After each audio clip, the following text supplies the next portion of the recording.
Hi everybody, thanks for watching this. I wanted to tell you this is a little time sensitive. Greetings, dear ones. I'm Kryon of Magnetic Service. I bring you a message tonight that is overdue. It's a message of benevolence and love, of beauty, of hope. As humanity starts to turn a corner, away from an old energy into a new energy, it sounds like a trite colloquialism. The old to the new, but this is profound. For the old energy represents staples of consciousness and the ways of being, which are going to be eliminated with a new, more advanced and elegant, evolved consciousness that is coming. And we wish to tell you yet again what to expect. And it centers around one word. There is a time that my partner and his partner will never forget. Not too long ago, in the place that you call India, they had an audience with a man. And the man is known as the Dalai Lama. The Dalai Lama is respected, renowned, loved by hundreds of thousands, if not millions, of human beings who have heard him and seen him, been with him. And he goes over that bridge of what you would call organized religion. For the Christians and the Jews would all sit in his presence. The Muslims would understand when they could see the oneness of God represented in the man. And when he would speak in these groups, there would be a suspension for a little while of any separatism. And the light shone out of him. And there my partner was, about to meet him. He'll never forget it. It's etched into his akash, which will go through the veil. And he'll remember a time, even in another lifetime, where he met a holy man who was correct and true.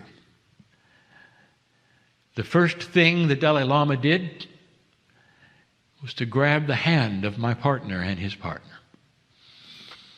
They were holding hands. It's all my partner could do to suppress weep. Could this really be happening? And in his own cheerful, joyful way, the Dalai Lama mentioned some things, asked some questions. Where are you from? What's going on? And he looked in the eyes of my partner and his partner and made a statement. It's simple, but profound. It's something that he said that anyone who knew him would expect him to say, but my partner got to hear his voice say it to him. And he said, I believe in oneness. Profound it is because this changing consciousness on the planet is changing from separatism to oneness. And it's doing it in subtle ways and not so subtle ways. But you can see it operate so clearly because of what is coming. You can see it operate because separatism is starting to look ugly. And yet that was always the way of it. I want to walk you through predictions, situations, instructions, some of which may surprise you. All given in love and from a source that has seen this before and knows what's coming that is potentially beautiful. Not all at once, dear ones, and we've said this before, but let me plant the seed of what I see. Only a few years past 2012, and already you're experiencing the old staleness of separatism. And it's not feeling good or looking good. Let me tell you where this might go. Because you're going to see the actual coming out from separatism to oneness in the oddest places. I think the most remarkable one that you're going to see, and when you do it, you remember this channel, is in commercialism, in business. Imagine for a moment, I'm going to give you something that is laughable today and could happen tomorrow. Imagine for a moment 2 soft drink companies who I'll name, Pepsi and Coca-Cola, coming together in one giant pavilion in a conference and inviting everyone to come in and taste their soft drink and enjoy it, because they know that between the 2 brands there will be some who want one and some who want the other. But by combining the 2 into one place, they'll sell more soft drinks. It's not separate anymore, is it? What was the old system? I'll call it competitive war. That's what the old system was. Completely and totally separate, completely. And one would say, we have the best, don't do the other. Here's the blindfold test. You're going to like ours better. And the other one will then say the same, and they'll change the brand, and they'll change the taste, and do this and that, all so that they will be ahead of the other one. And suddenly, somewhere, someone is going to have an odd idea, and the boardrooms are going to guffaw and laugh and roll their eyes for a moment. What if we came together knowing very, very succinctly that there is a taste for both on this planet? And that when we come together, we're going to show a oneness that says, we're not going to tell you anything. We have just got some great drinks here. Why don't you come and enjoy them?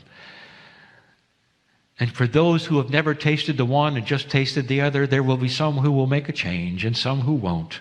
And it won't matter. Because in the end, they will have achieved even more than any kind of a commercial war that they would ever have. The end of separatism and the admonishment to others that perhaps the old ways aren't working as well. That some new paradigms coming together would work far, far better. Will you ever see that? And the answer is yes, sooner than you think. The appearance of oneness in any form and the lack of separation is what I'm asking you to look for. Dear ones, those who separate will eventually go into their own corners. Separation creates war. Separation creates mistrust in any form at all.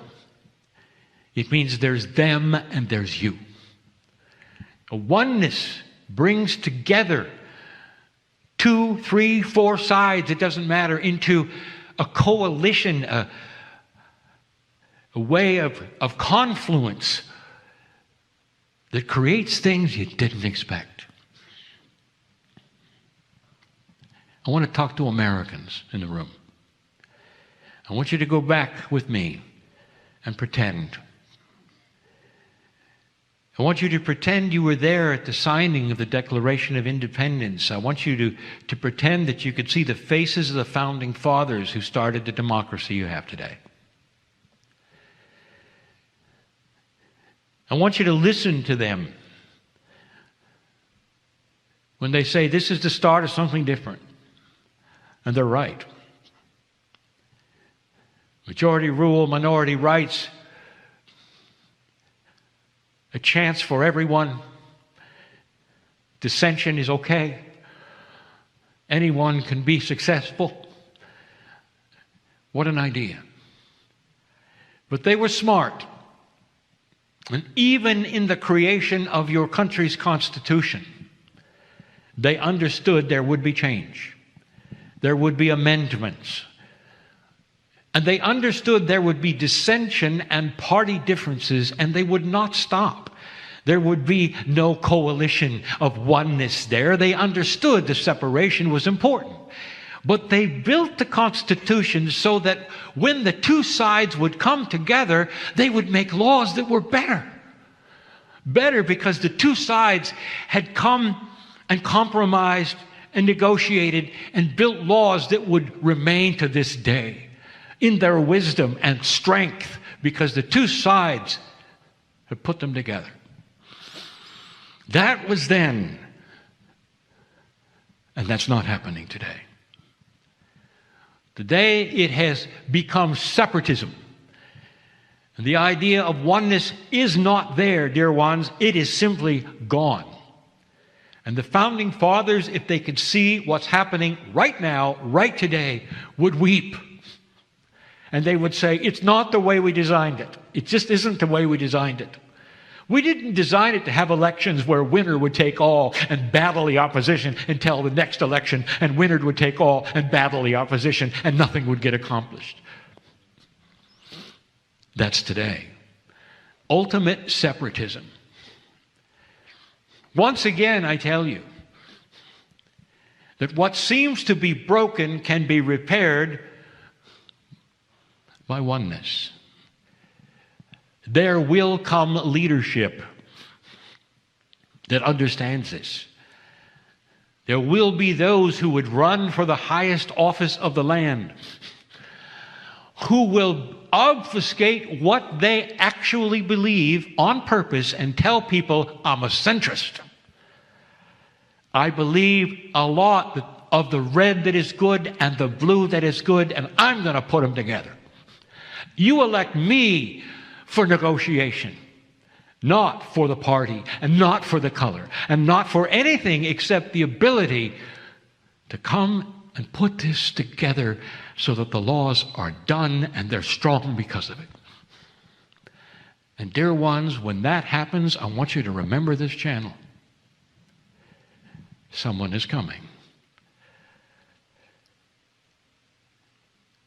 This will be obvious to so many. It is what is needed in order to return to the basic idea that two sides, even three or four, can come together and negotiate for strength, for common sense, without name-calling and without battles.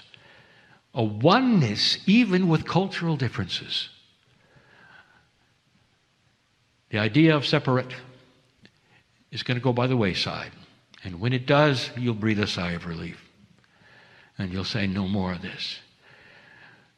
Soon, it'll occur to those who will run for the highest office in the land. It'll occur to them so plainly that they must be one who can negotiate, bring together, and never separate again. That's just two areas. There are so many more.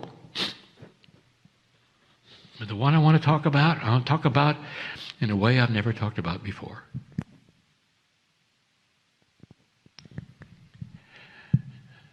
On this planet, there are many cultures, and those cultures bring about differences when it comes to spiritual things. Do I have to tell you that even a planet that believes in one God, the beautiful love of one God, is responsible for more wars than anything else? Arguing over one God. That is separatism.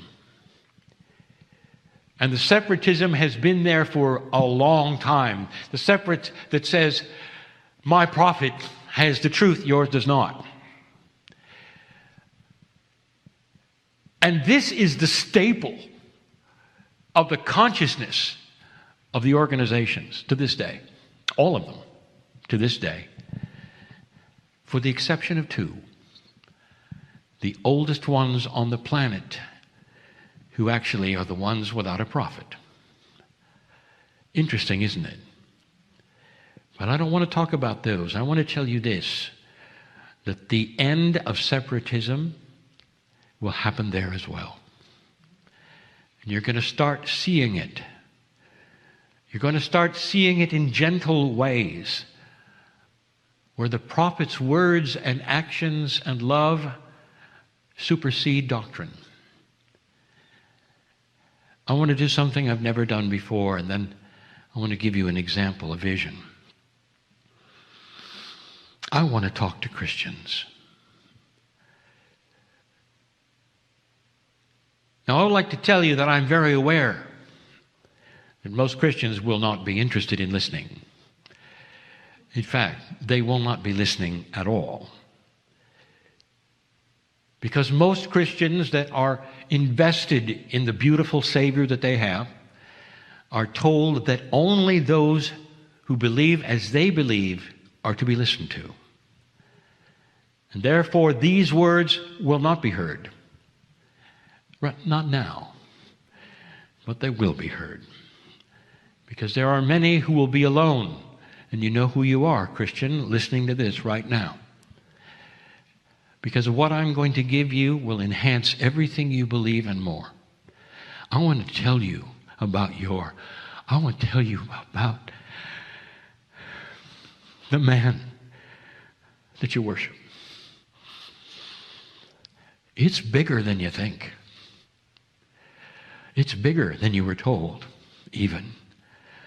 This man who walked the earth, who had so much happening. I'm going to give you stories tonight that you don't even know, that are not in Scripture, that'll make you weep with joy. This man knew God. Not much was told in your Scripture about his background. It seemed like he simply appeared and did his thing. Oh, he studied. In order to get to that place where he was who you worship, there were years where he went through the opposition to what he believed. Remember, he was a Jew. And what he started preaching and what he started looking at, even as a young man, even in training, went so against the grain of everything that was there. They even called him the wicked priest. Wicked because he was against the truth of the land, what the Hebrews knew. But by the time he was Jesus, as you know him, that's what I want to talk about. Here is a man who was ascended in his consciousness, in his DNA, so much higher above anyone else who had ever walked the planet at that moment. The man who could walk on water was the man who could walk on water, because he had control over physics. He had control over health, over so many things. There are miracles you never knew he could do. Let me ask you. You were told that he had the multitudes that would listen to him, and you could hear a pin drop. How could the multitudes hear one man on a rock? How could 1,000 people without amplification hear one man on a rock? I'll tell you, they all did, as though he was in their face, talking in their ear with the most gentle, loving voice you can ever imagine. That was Jesus. Did you ever think of that miracle? And then if he talked too long, he fed them with food that wasn't there. That's the Jesus.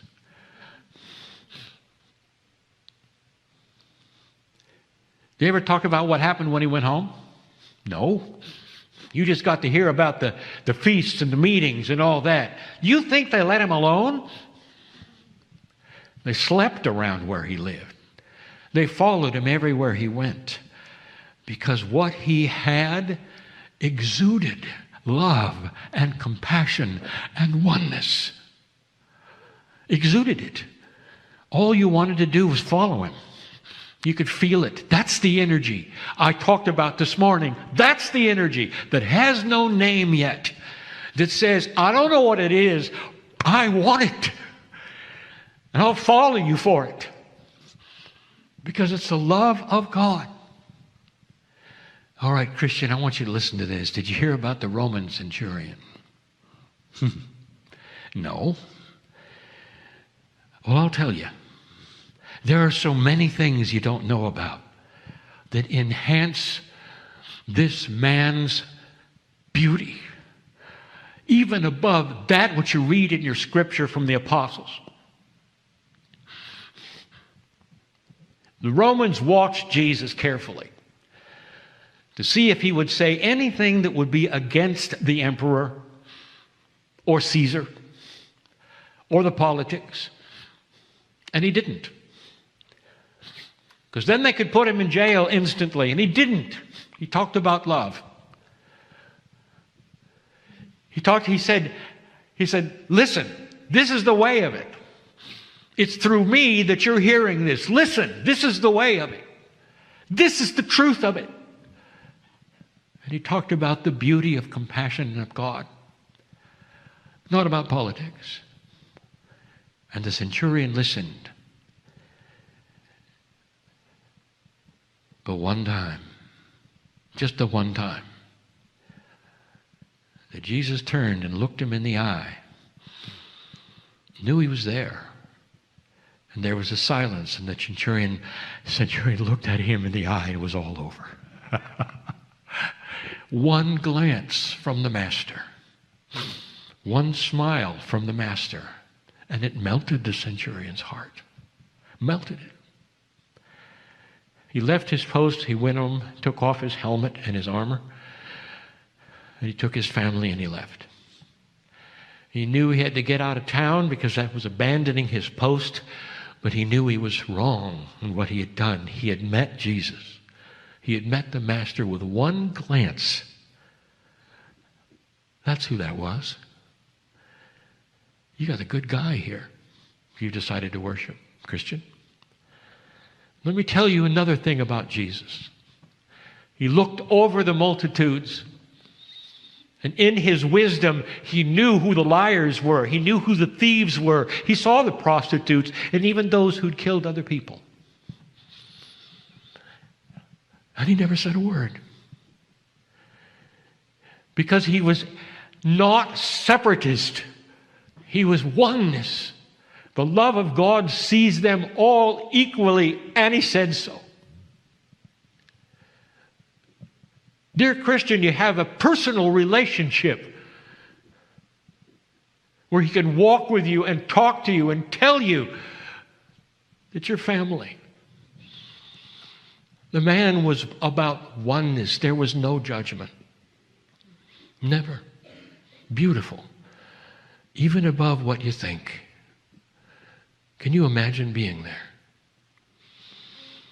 So what I'm going to do right now is I'm going to give every Christian listening instructions. This nation predominantly is Christian that I speak in right now, so that's who I'm talking to. And if you will take it from me, I'm going to give you some instructions. You're told by your leadership you should be evangelistic. Good. I'll give you instructions on how it works.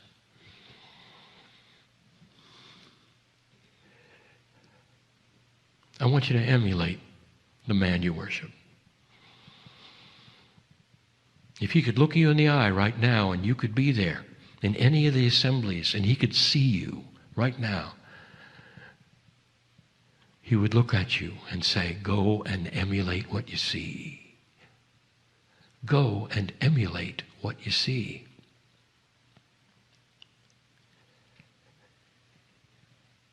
If you want followers,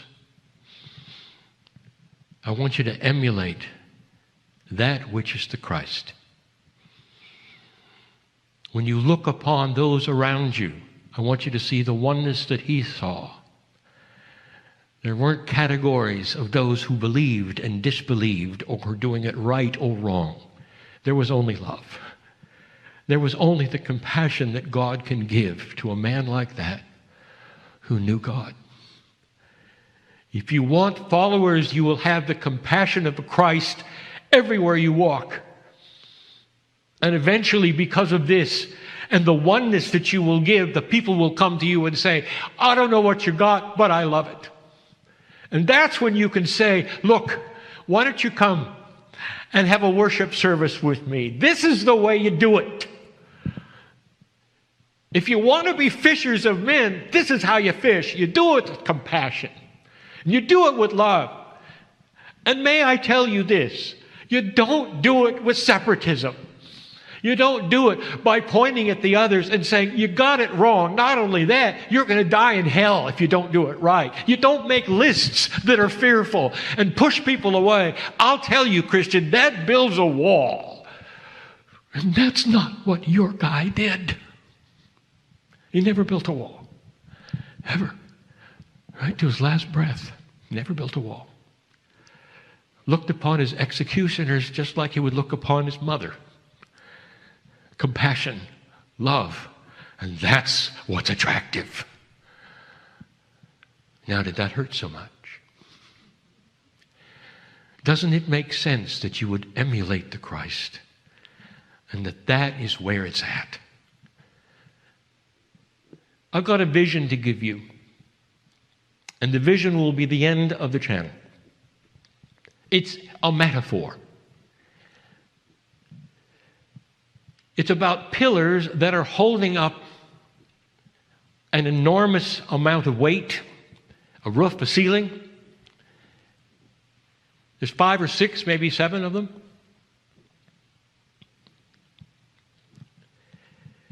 And they have to agree and be in oneness because each one shares the load. And I'm going to identify what that load is on top that they're supporting in a minute. None of those pillars can be separatists because they cannot remove themselves from this paradigm, this image, because then the whole structure would fall. You have a pillar which is the Buddhists, the Hindus, the Jews, the Muslims, the Christians. Cultures of this planet will always have differences. They'll always have their prophets. That's not going away. But what's different is this, is that there'll come a time when all of the pillars agree about the oneness. They'll not make the other pillar separate. They will include all of them in compassion. They'll keep their prophet. They'll believe what they believe, and they will be happy they believe it, but they'll not turn to the other one and say, you're wrong. They'll not turn to the other one and say, and because you're wrong, we must kill you. That is separatism. That is going away. What is that weight they're holding? I'll give it a name. Because this is the key. The weight they're holding, all of the pillars in oneness together, called peace on earth. It is needed. This is the key. Lack of separatism, especially when it comes to organized religion. Turn to your prophets and the source and relearn what it is you're doing, dear ones. Instead of turning to the rules made by men so long ago to keep you separate.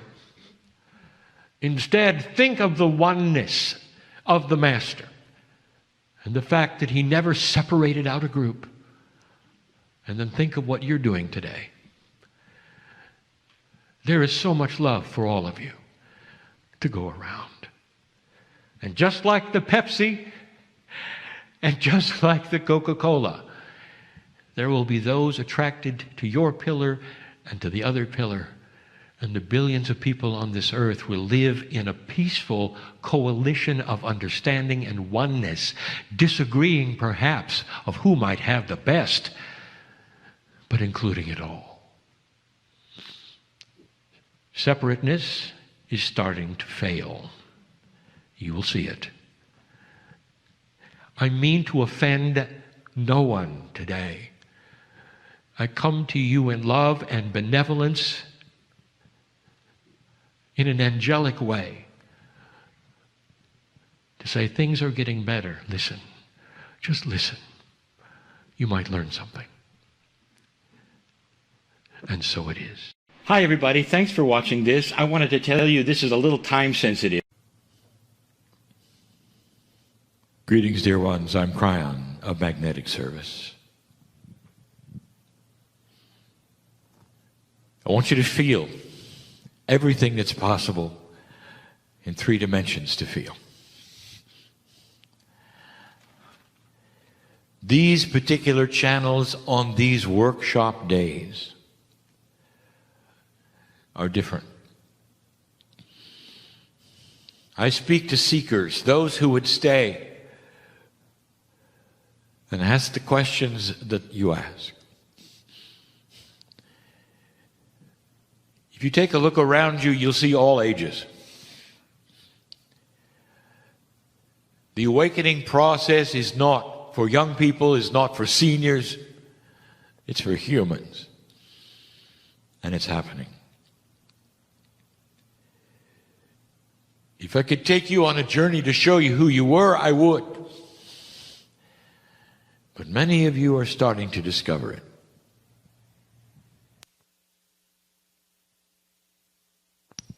It's an expansive journey when you really truly understand what has happened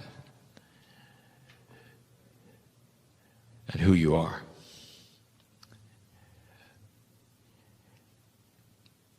My partner is wondering what I'm going to say. He often gets a snapshot because while he is tethered in another place, he is one with me. He feels the message come in, as it does. He remembers what has been said. Many don't. But right now, he's not seeing the message. And the reason is this particular message is not one that's been given totally verbally. I want you to see who you are. I want you to feel it right now. Dear human being, you have been through so much. I would like to address you right now. I'm addressing the higher self of every single one of you, the one who knows me from where I am coming from, because the higher self is part of the same central source as I am, as you are. The oneness of God right now is in your lap. I address the higher self because I want to address the Akash of every single one of you. The humanism that you have been is not this lifetime. All of you in the room have been both genders, and you know it.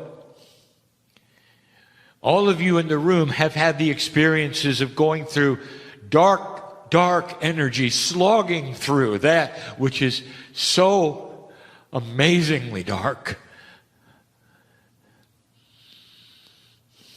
Coming through the ages, that's who you are. And trying to figure out your relationship to a higher source. I want you to look at this for a moment. This is who you are. Forget who you are in the mirror.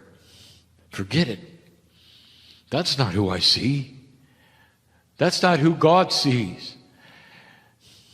The peace of God that is in you is all part of everything. The human that you are is separated from this temporarily. But not right this second. I want you to feel this. I want you to feel the magnificence that you are.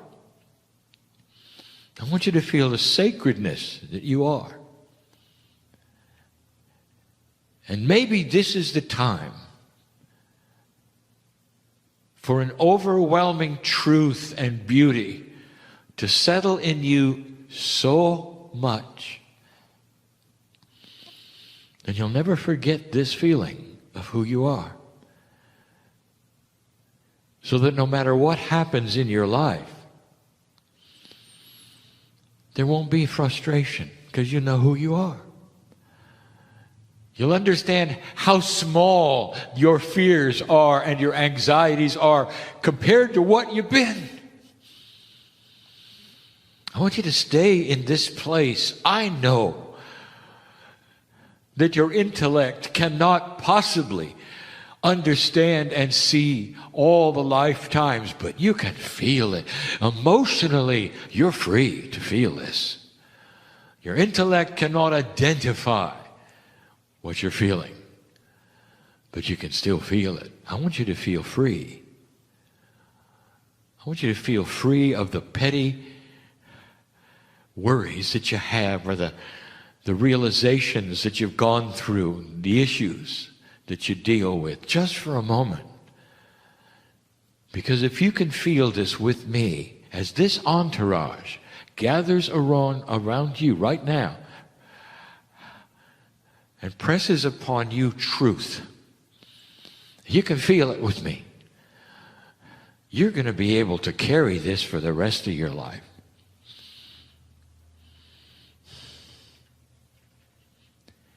We do not blame humanity for what it has done with God. We cannot. You seek your own level. Your consciousness as a human race has decided where it would go. We cannot be in judgment of free choice.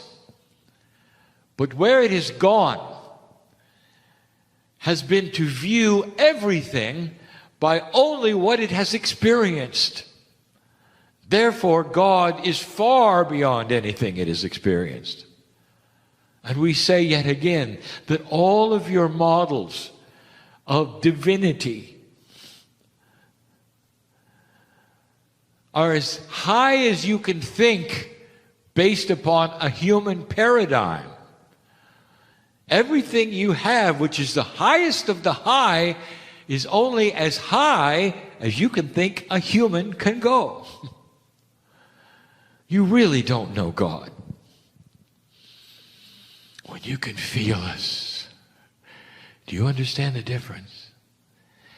If you can't figure us out, and you can't really figure out divinity in you, you still can feel it. Let me ask you, human, have you figured out love yet? Have you itemized it and categorized it and boxed it yet? Can you take love and apply physics to it? No. You can't, because you can't.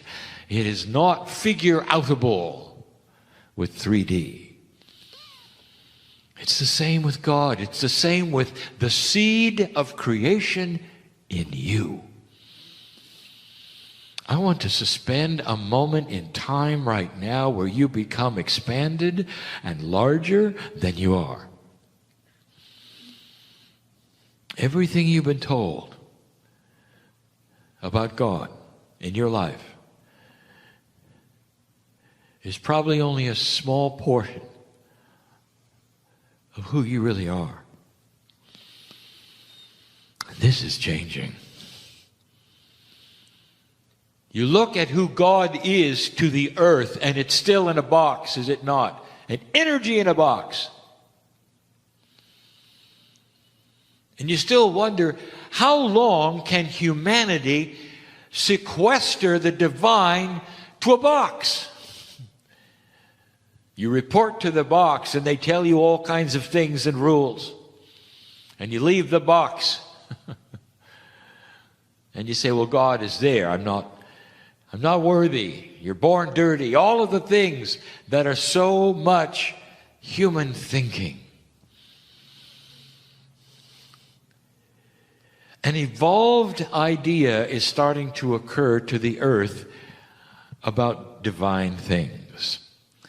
You're going to start seeing it in the young people because they're going to refuse to report to the box, anywhere. No matter what the culture is, even the one in Israel, they're going to start questioning the box. They're going to question the rules, and they're going to start asking to feel who God is. And old soul, you got the upper hand right now because you can feel it. In the feeling is the teaching. Don't use your intellect to figure out this message right now. Just be with me. Be with me. The feeling is the teaching. Because as you feel God inside and you know you are so expanded and who you really are on this planet and what your soul has been through, you are master shamanic teachers to all around you. The compassion you can have from this is of the masters. Stay with me. Don't think about anything else right now. Just stay with me. Is it possible that you're really that big? And the answer is yes. What is this all about if not? If not that, then what?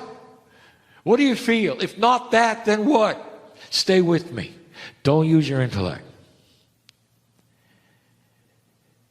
The emotions of compassion and the feelings that you are able to feel right now of the love that is for you, that tells you you're not broken, you're just right, you're ready to go. This is perfect. If you can feel that right now with me, when you leave this room, it's still there. Do you understand this? This is the implant. You're implanting yourself with the truth of who you are. It's different now than it was even 20 years ago. For in this energy, you are going to receive so much more truth about the expanded soul that you are. That your life is so much bigger than you think. Your life is the payoff of all the lives that you've been before. And that which used to be and who you used to be is starting to, I would say, infuse itself into you. It's the wisdom of all the past lives. I talk to those who are from many cultures. I know who you are. I know your name in light. I know why you're here. This peace of God that speaks to you now is allied to the one inside you. Every problem you think you have and that you do have, I've been part of it. I've been there when it took place. I've been there since you were born. We all have. The entourage has. God has. Because there's a love for you that is beyond measure. And that's what I want you to feel. You are one of us. Family, one of us. I want you to start understanding there's no separation between the Almighty God and you. And how can I put this even more clear than it is? That's what I want you to feel. There is an expansion going on, and some of you are fighting it. Some of you are fighting it. Some of you are accepting it. You're actually saying, bring it on. And others of you are so surprised by it, you think something's wrong with you. I want to tell you, it is time to wake up. And you're doing it. You wouldn't be in this group otherwise. I am in front of seekers. And I want to tell you that what you are seeking is here in you. You are far larger than you think. There's nothing casual about this moment. It's just profound. If you can allow the feeling in you and the emotion to swell up in whatever way, in maturity, in purpose, in peace, when you leave this place, I want you to have something you didn't expect. I want you to feel good about everything. And you'll say, well, how can I feel good about everything? You can if you understand the big picture. Why not? It's inside you. You have reached a point, old soul, that is the payoff. You got past the big one. That place in history that was the marker that said if you pass this, you're on your way. Your life is much bigger than you think. Now, I don't want to push the envelope of perception, but some of you, I want you to think even beyond today. Your Akashic record goes into the future. A record to you can only be past. A record to us is a record of everything, including the future. All of you have lifetimes in front of you, and if I could show them to you, there would be such joy in this room, a release in this room, an overwhelming cry in peace in this room, because you'd see what's coming. You'd see a development in you. You would see the things you have always asked for in all the lifetimes you've ever had embodied in where you're going. That's the potential of the old soul. We see that. And everything you're going through right now is so small compared to that. This planet is headed for places you cannot even fathom in maturity. I said it before. Peace on earth is a given. This is where you're headed. This is what humanity is wanting, if you noticed. For the first time in history, in recorded history, overwhelmingly, you don't want war. Overwhelming. You don't want to separate and fight. Overwhelmingly. You want to find answers. Young people will rise up and demand it if you don't give it to them. There's a phrase by a very wise person that said, what if you gave a war and nobody came? And that is what you are going to be faced with.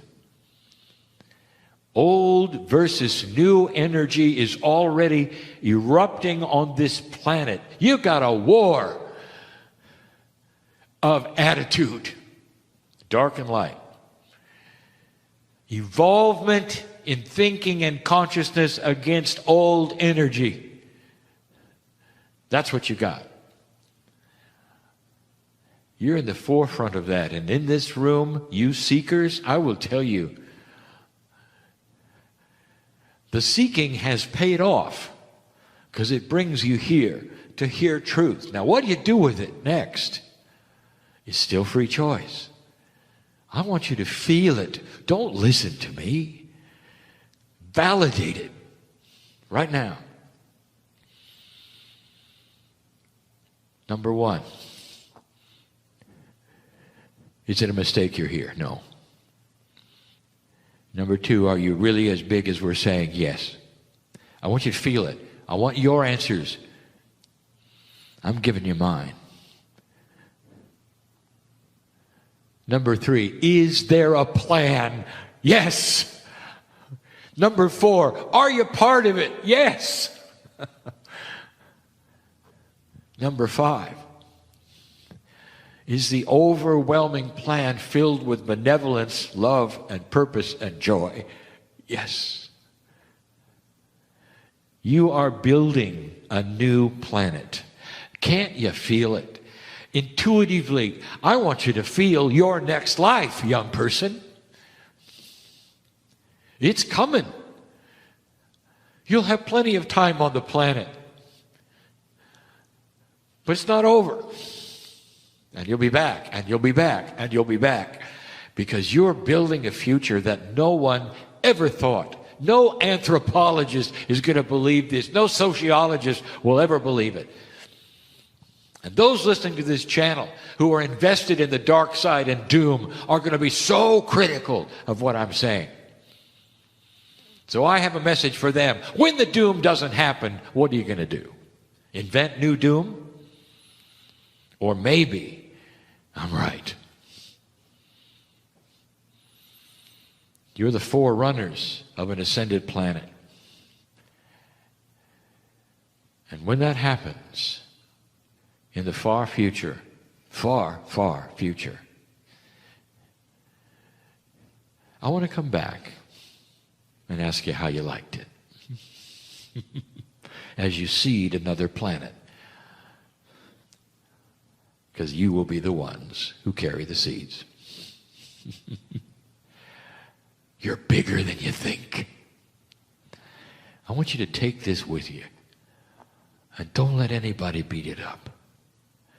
Don't let one human being point at you and say you got it wrong. I want you to feel it. And in the feeling, you'll know. I am Kryon in love with humanity. And so it is. Hi, everybody. Thanks for watching this. I wanted to tell you this is a little time sensitive. Greetings, dear ones. I'm Kryon of Magnetic Service. And once again, my partner steps aside. We described it before, a process that honors the human being. A process which requires that the human being remain where he is and shares the experience so he will feel it and know it. But he removes himself from the three-dimensional portal of the pineal. For in the moments that this takes place, it is not a gland. It is a meta-dimensional, multi-dimensional, beyond-dimensional portal. And it allows that which is the creative source inside you to expand. It is channeling. It is available. Always has been. In this new energy, however, it is available for the new information, the new thought, in new processes which are coming your way. And before we begin the message, and anything that is going to be taught in any combination, I just want to take a moment. What is your perception of what's going on here? Is it possible that there is an intelligent source in your universe, in your galaxy, that has helped put together what you see here? Is it possible that there is a plan that is benevolent to the human being because the human being is part of that creative source? Is it possible that you're never alone? And we've said those words for many years. Is it possible that the family is a little different than you think? Maybe it's even larger than you think. Is it possible that the message I'm about to give you is accurate, true, and real from a source that we claim to be not from this body of this human being? It took him a long time to understand that there was no trick here. It took him a long time because the box he came out of said there would be. That the box said there are consequences for what you're doing. That God doesn't talk to humans this way.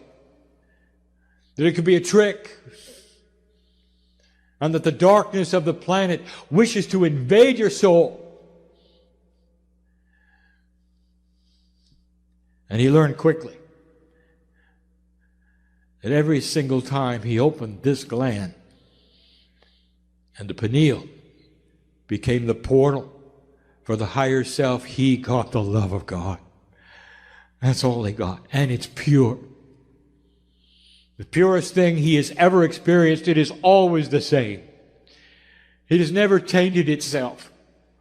It has never biased itself. It has never told a human to do something out of integrity. It is always congratulatory. More than benevolent. It's family. Never changing. 23 years.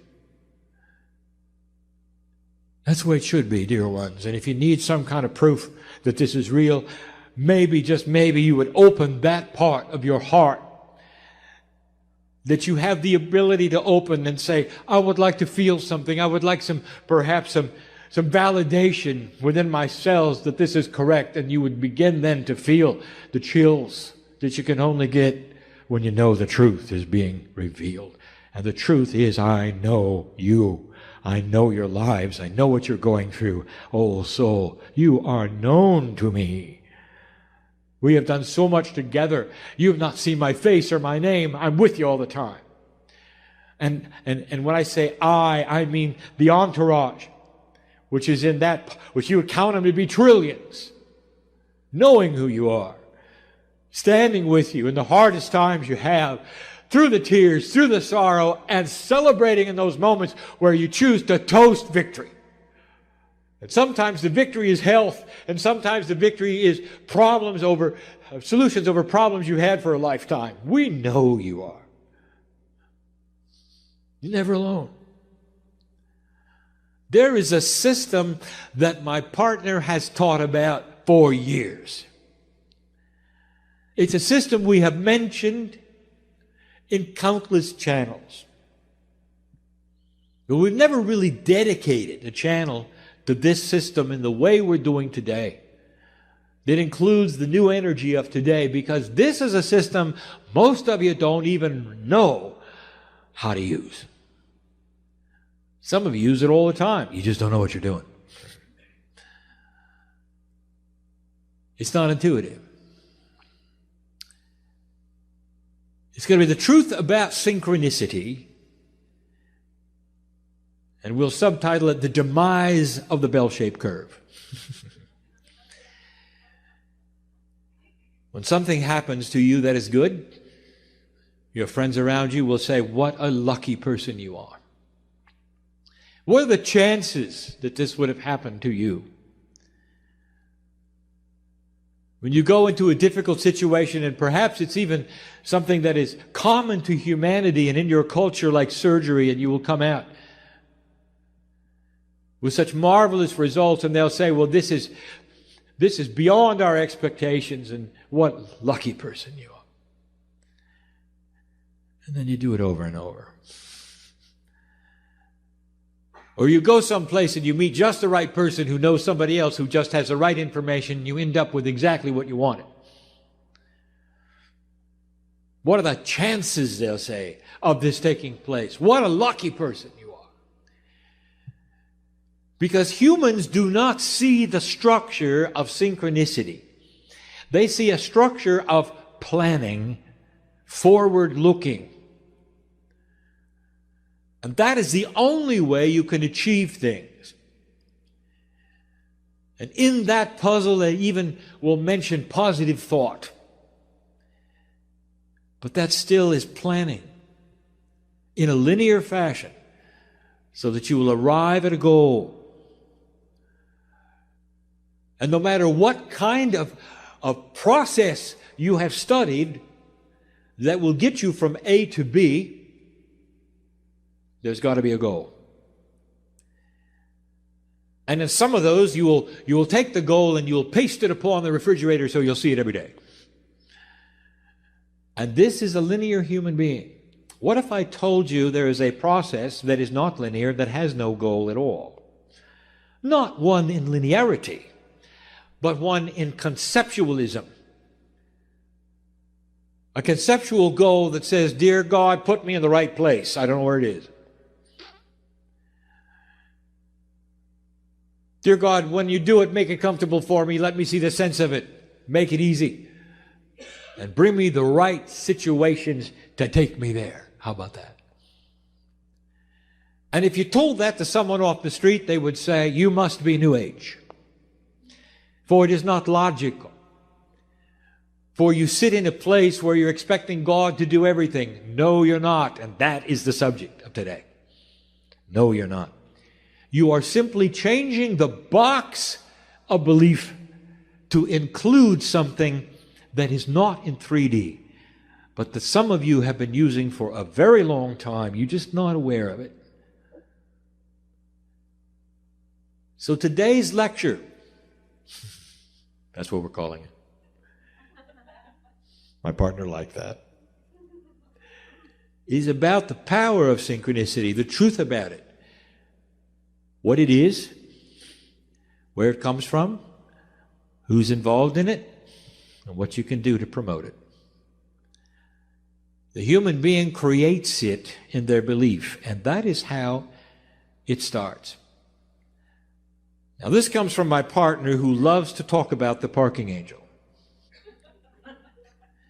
Because this is the example he uses, so we'll do the same thing. Many light workers love to use that which they conceive as a special angel which has powers with cars. And that special angel will sit above the car, raise himself up, and see in a giant parking lot who is pulling out and where it's taking place. And you will assign your power to the parking angel, and you will find where somebody is pulling out, and it works. Now, this is not forward planning, is it? It is a different concept. It's a concept that you could place yourself, or an angel which becomes your eyes, far above the parking lot to see the parameters of the entire lot and what is going on with everyone at the same time. And if that were possible, then you, in 3D, could direct your automobile to the right aisle and the right place to find that space at the right time, especially if you're in a line with others, to arrive when somebody is pulling out. And it works. Over and over it works. It works because this is the definition of synchronicity. Not planning ahead, but a concept that you assign and believe in that requires an overview of a situation that you cannot have in 3D. Synchronicity. Now, I cannot close this parking angel attribute without giving you the rest of the story that my partner demands I give you. There is no such thing as the parking angel. It's you assigning your power to a mythological creature with a P on its chest.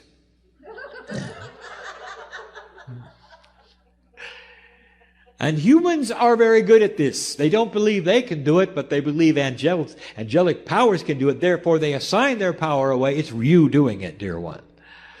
It's you doing it. You just don't believe it. So here we are with the example.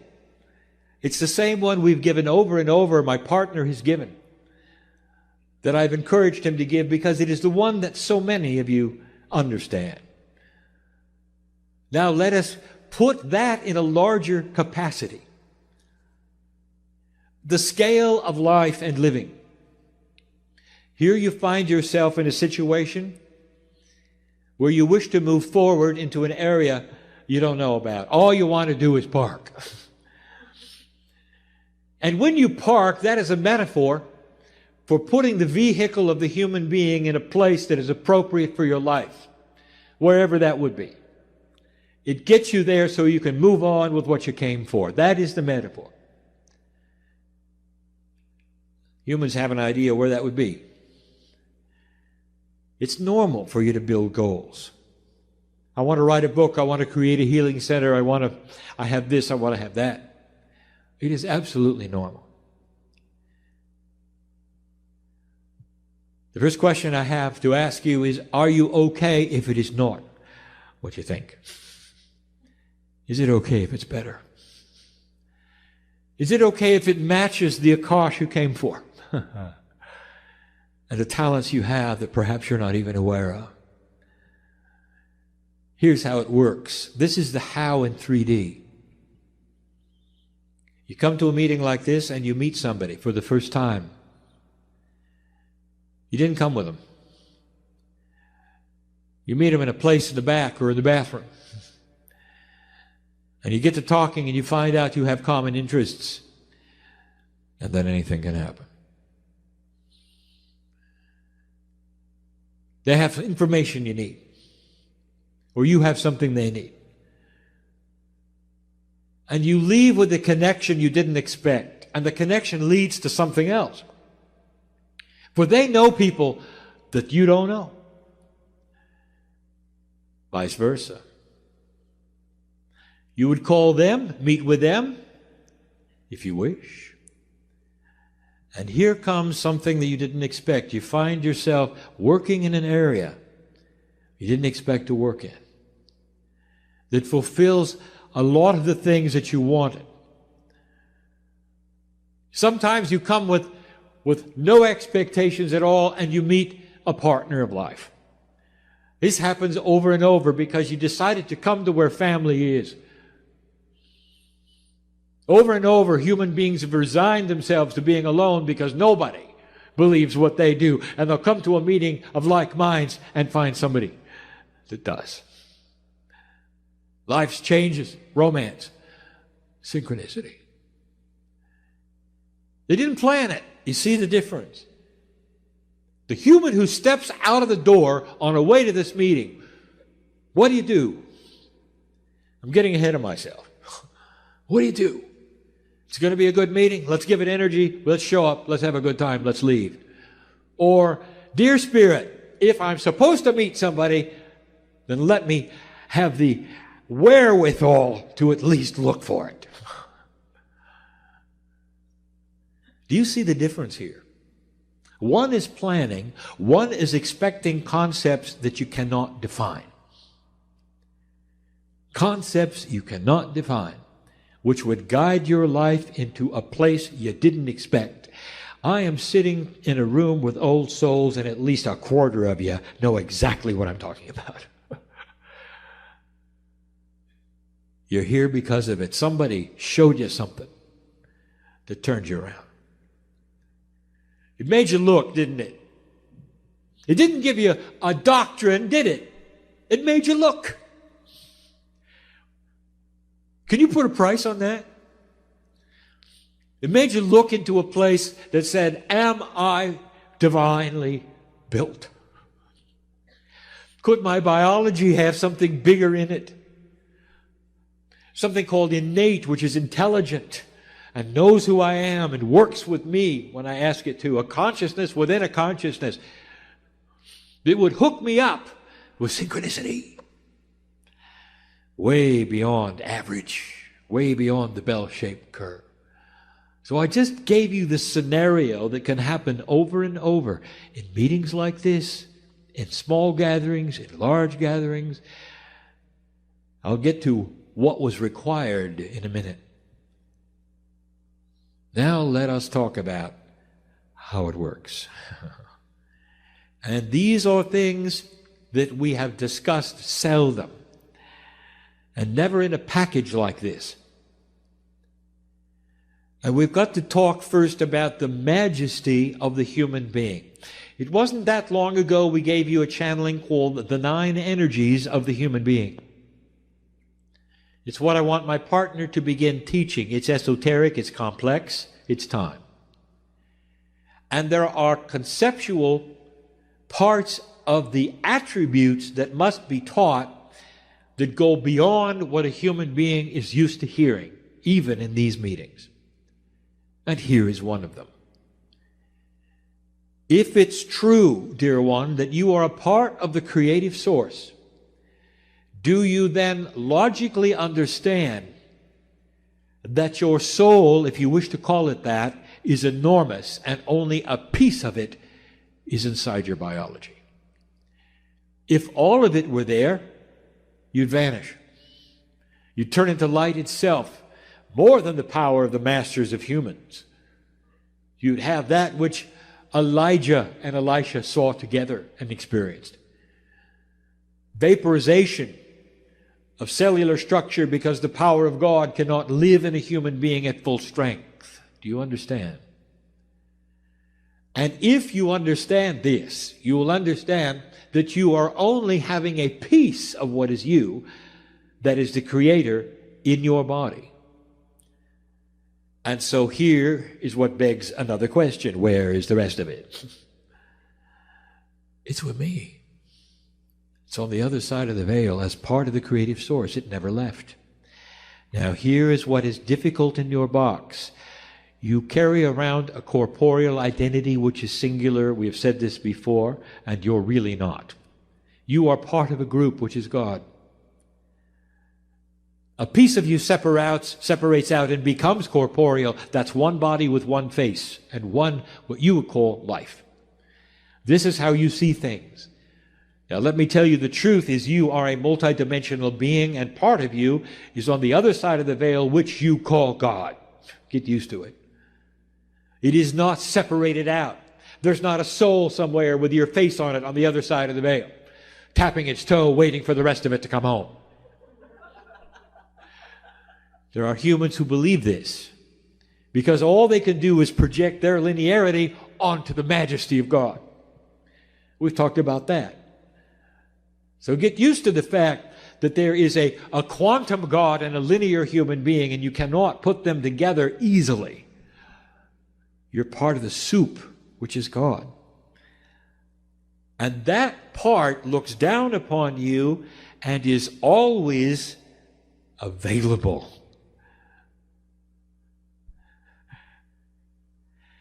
Always available. Just like the parking angel. It sees everything. Imagine a piece of you. Let's put it in your 3D.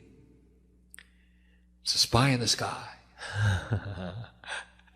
It looks at everything all the time. It knows who you are, everything about you, because it's part of you.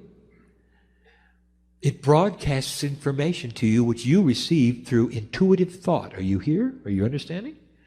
It gets you to get up and go places if you're listening. And here is what you need to know. Every single human being on the planet has it. Because every single human being is a part of the whole. You understand that? What happens, however, if there's a broadcast and 90% of the people don't have a radio? They don't get it. The broadcast is still there with their name on it. They don't have a radio because they don't believe it. Then here comes you. Some of you got your radio a long time ago, and some of you are just getting it now. You're believing it exists. The radio is the pineal gland that opens up into a multidimensional portal and tunes right in to that which is you. And that is hard for a human being to understand. And it guides you left and right. It knows who you are. It's benevolent. It's part of God. It's part of me. It's hard to explain.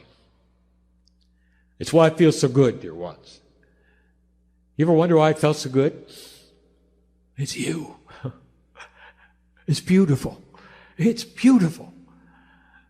If you're part of the creative source and you are quantum and multidimensional, it means that God has your face on it. And will never lead you into a place for other reasons other than benevolent and beautiful. And that's the system. Now let's come back to where were you when you decided to come to this meeting, and what was it about? Some of you are sitting here today and you didn't know about the meeting until the last minute. I want to tell you, you're tuned in. Your radio's working. Because the intuitiveness spoke to you enough for you to look someplace, do something, go somewhere, and find out this was happening. Now I'm going to ask a magic question. Don't feel too bad, but who haven't you met in the room? And that is a big one. You can't meet everyone, can you? Now, we're getting into the process of synchronicity. And the process is guided through intuitive thought, through what you call the innate intelligence of the body to be in the right place at the right time and talk to the right people. And you can't plan ahead for that, can you? You have got to be tuned to it. Some of you have. You've discovered things today here that will make a change in your life. You met others. It's what it's about. So when the human being says to you, you must be New Age, you just believe these things are going to happen. No, you don't believe that at all. You're going to work for it. You're going to fine-tune intuitive thought, listen to it as much as you can that puts you in the right place at the right time. Dispelling the notion that a New Age person just sits at home doing nothing, waiting for God to speak to them. That is not the way it works. You stand up and you move around. You may go places that don't have anything for you at all. You just had to learn to use the intuition. Was it right? Was it not right? What does it feel like when it's right? What does it feel like when it's not right? Put that together. Pretty soon, like any other muscle in the body, it starts to work better for you. Innate works with you to fine-tune it. Then you can look around the room and say, yes, no, no, no, yes, yes, yes. And know who you're supposed to talk to, perhaps who you're supposed to meet. Understand the family is one. But there are those within the family that have got something for you. They'll vibrate different because they do. You'll see it in their eyes. That is intuition at its best. But wait till you see it returned. When you look at somebody and they look back, and you can say, hello, old friend, it's good to see you. And you might hug for a moment or shake hands, depending upon the culture, and know that you've just met a best friend again. And they may have something, may not. It just may be for a moment, so you could intermingle in a quantum way and acknowledge the fact that you are old souls. And that's good enough. The hardest thing for humans is what I'm going to say next. The process is different than you think. We have established first, it's not linear. That it is a conceptual attribute that you cannot plan on, and the timing is not known, and you cannot post a goal on your refrigerator. So it requires the human being in faith with no clock. That's number one. We've established that the information comes from that which is a lot of you on the other side of the veil, because you cannot hold all the mastery that you have in the corporeal body. And you are part of the creative source and always will be. Part of you is on my side of the veil. It's the part that talks to you intuitively that says, go left, go right, stand up, sit down, go over there and meet that person. Now the next one, it's hard.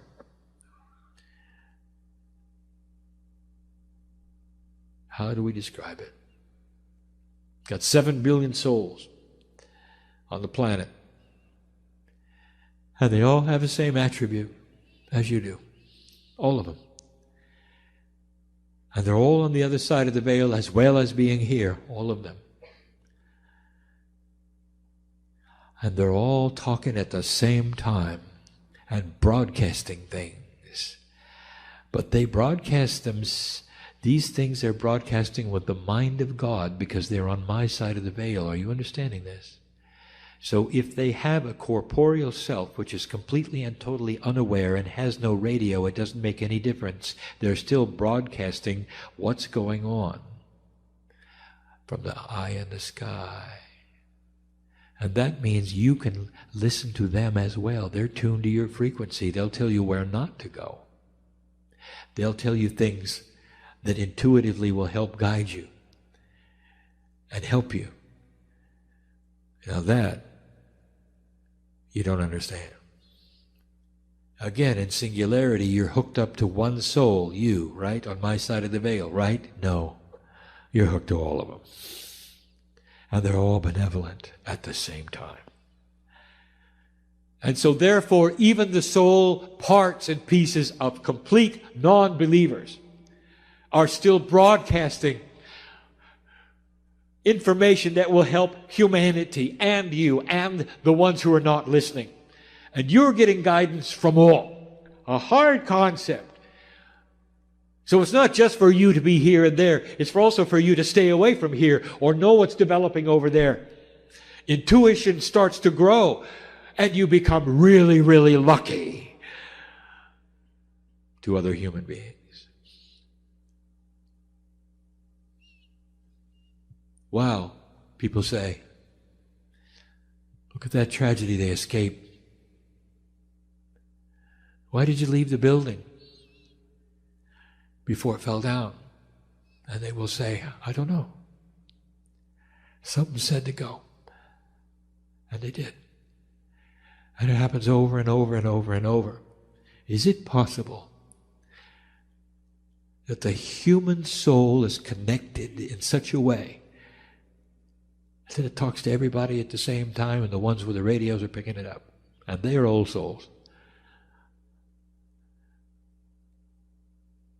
What are you supposed to do with this information? Well, we've already covered a little of it. Understand the process and believe it. That's first. Do not get disappointed that the planning is not working. You can't have both, dear ones. You can't have plans in the corner just in case the synchronicity doesn't show. Because you'll void the synchronicity if you do it. Do you see that? Second one. Understand that synchronicity may take you to a place you didn't plan on. Is it okay?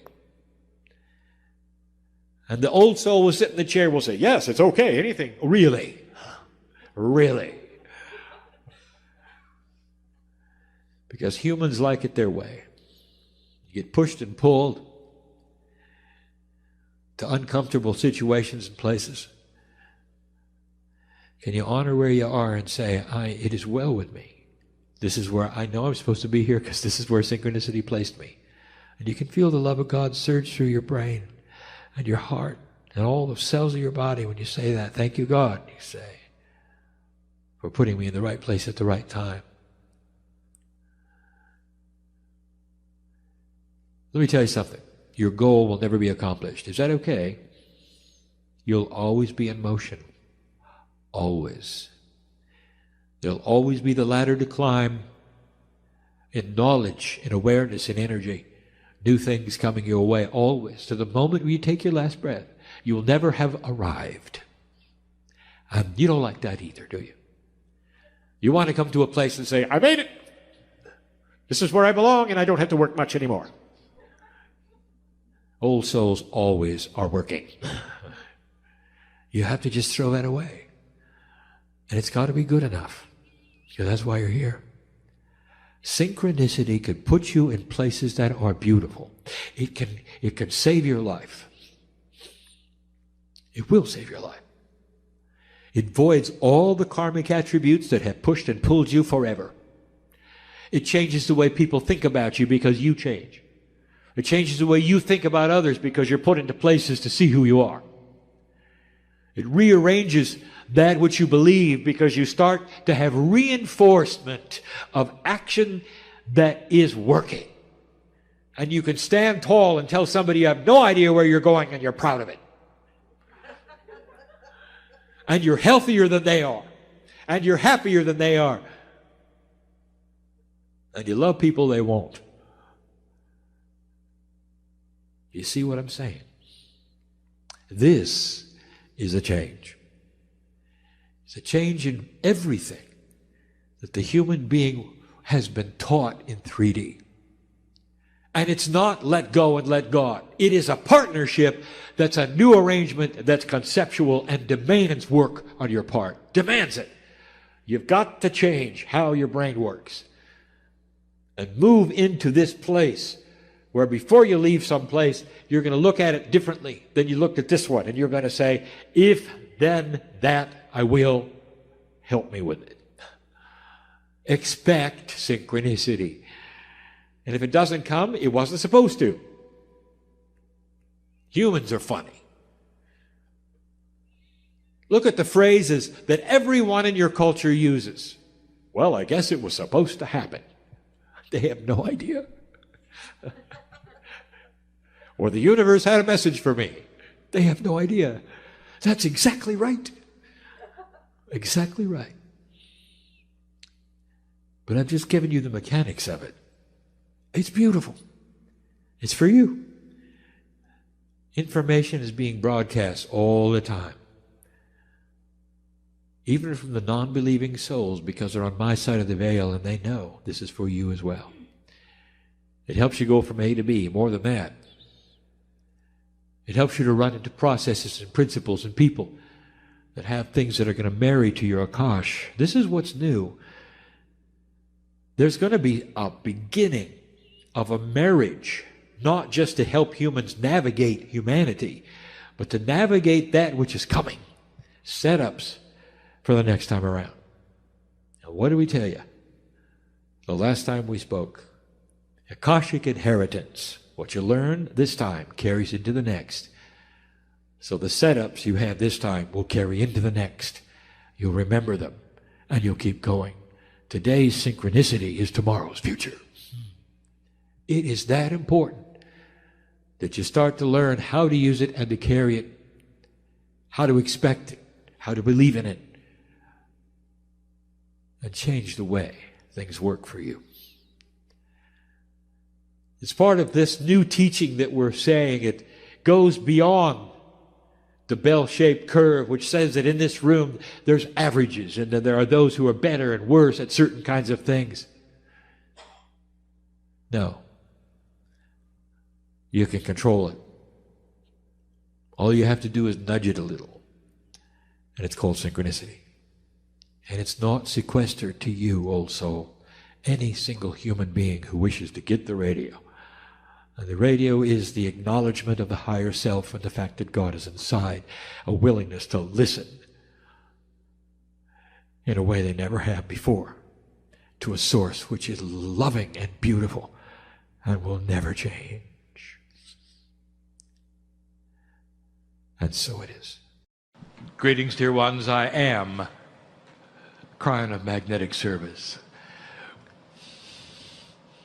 There would be those who would wonder about the process to the degree they would say impossible it is for a human being to switch this quickly from one side of the veil to the other, to be literally with one foot with a higher self. And I'll say this to you, the impossibility of it would only be there if the higher self did not want the human being to cross.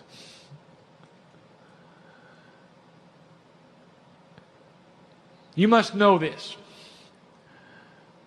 that as my partner spoke to you today about the love of God, this is the way of it. For God is the parent energy, and this parent energy sees you in your singularity and loves you in this fashion. We would give anything to void the rules of free choice, to show ourselves in a fashion that made you understand we're here.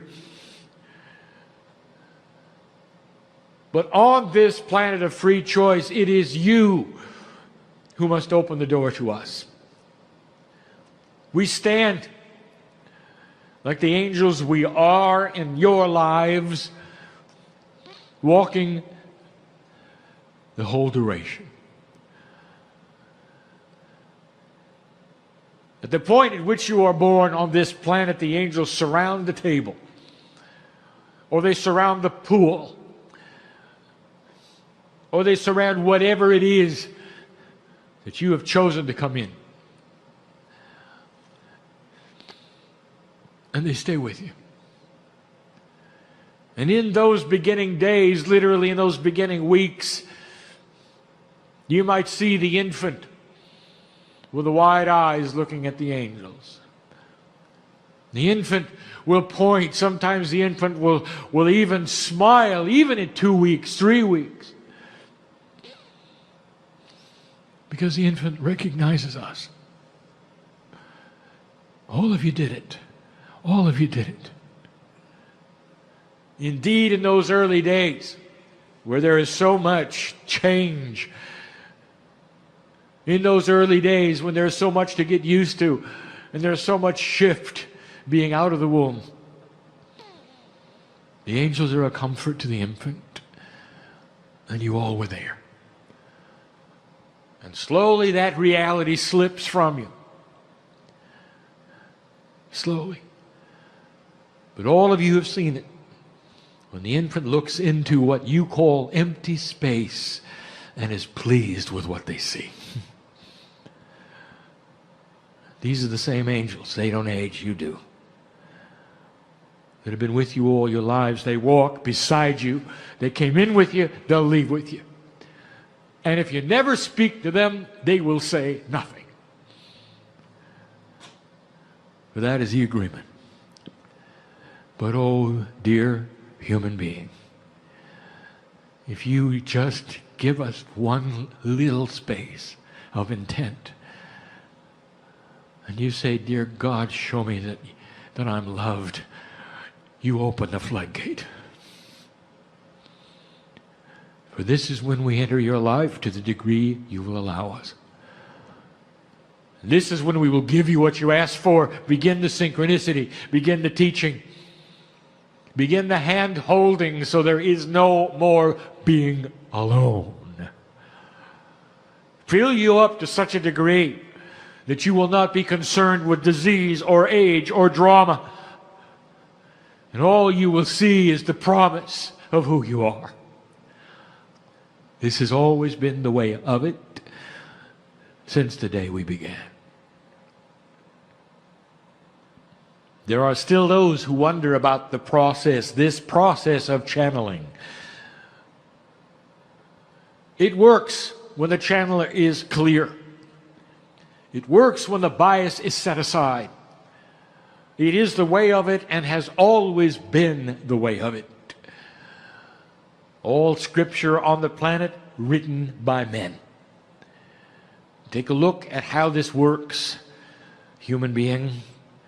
For you, by yourselves, are responsible for all the prophecy, for all the good things that you would find in those words that comfort you, you say are from God, all written by men and women. And so it is again that we come before you with information. The information given this evening for those who are in the room in what you would call real time, for those who are listening and hearing in what you call your future, know this: all of the information I give has at some point been given in the last 20 years. But we have never given you this synopsis, for we are starting to summarize subjects for simplicity, for clarity, so that they begin to be less obtuse, so they become more present in your reality. Plain speaking and plain words are the call of the day. But we don't want to start yet.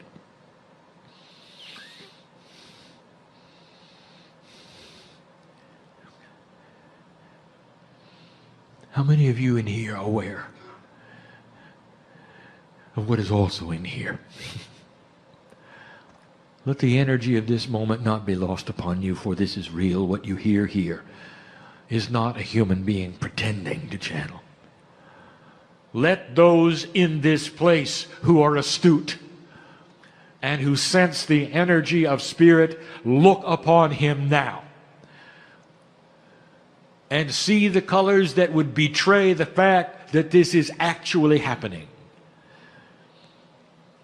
Feel the energy of spirit as it comes to you in a way that only spirit can, to prove to you that this is real. Feel those you've loved and lost in the room now.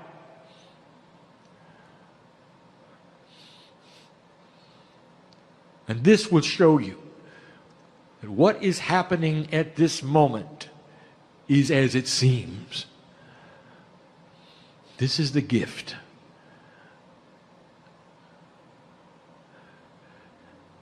From our standpoint, the gift is that you would sit and let us wash your feet. And while my partner gives you information, the third language will be present in all the hearts here. And some of those who are listening will be touched as well. For we know who you are as your ears hear these words. For we see you there. And we see your faces and we see the light that you have as well. Let the information given today be passed to many. This information we are going to call the lineage of DNA. From the start of DNA to today. The way it occurred on the planet, the way it works, and all of the things that you need to know around it to get you to the place where you can use it. And we must start where my partner started, even today in his lecture series. For much of this is as he mentioned. But for those who are not here, we start at the beginning. We start with history. Question has been asked, Kryon, why is it you speak of DNA? It is a biological attribute of the human body. It is the blueprint for the human genome. It writes all of the genes, over 30,000 of them. Why would you speak of this? You don't speak of molecular substances. You don't speak of chemistry. Why would you speak of DNA? Instead, speak to us about spiritual things. It has been said. The criticism has been put forward. The disappointment is registered. And there are those who don't understand why we speak of DNA. So let me tell you, dear one, if you are one of those, it is time to reveal your DNA is that which is the core element of who you are. If you had to pick a place where the higher self is, it's in your DNA. The Akashic record, the blueprint of everything you ever were, is there. All of the lifetimes, all of your spiritual growth, all of your talents are there. The karma that you came in with and that many of you have dismissed, the record of that is there. Some of you understand this to the degree that you know you were Lemurian. And if you were, and if you feel this way, you know of the incredible profundity of what's inside. That is the reason we speak of these things. And it's only been in the last few years that science has given you the proof of what we are going to speak of now. We have alluded to this in the past. And now we'll just say it straight out. Your DNA is over 3 billion chemicals strong.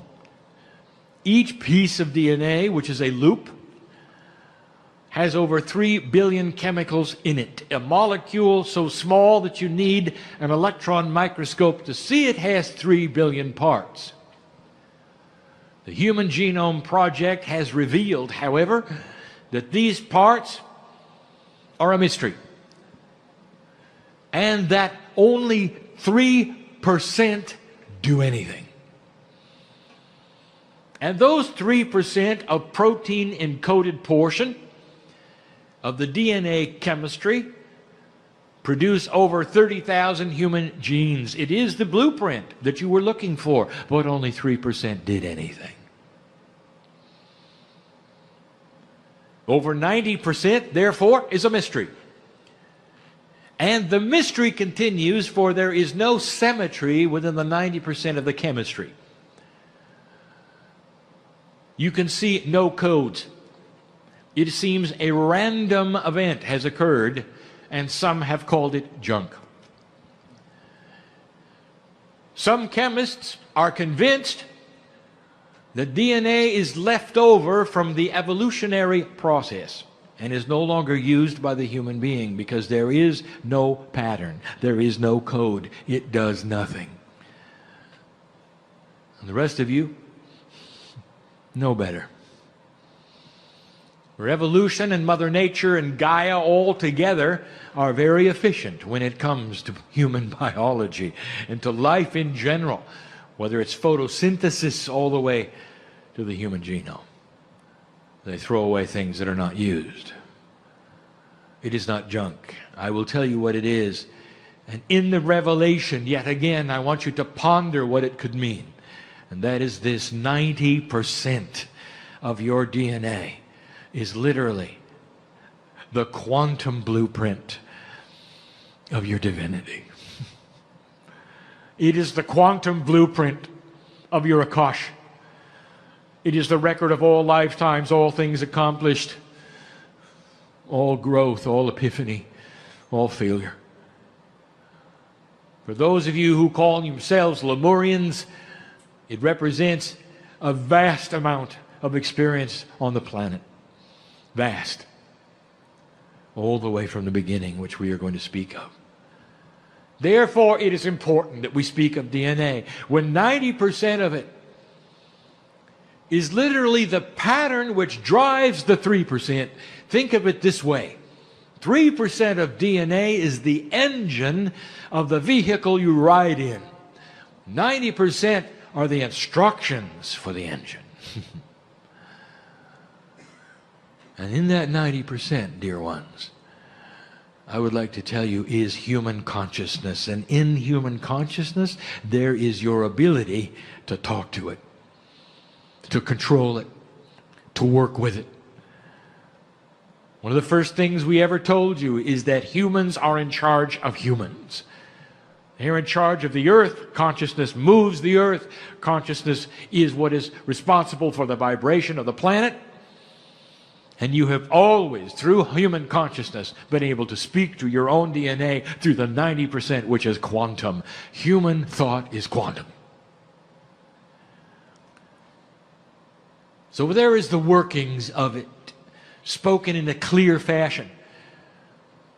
And it's only because of the development of the human genome and the revelation of the 90% that seems to do nothing that we can speak now of what it really does. And it's going to make sense to science at some point in time.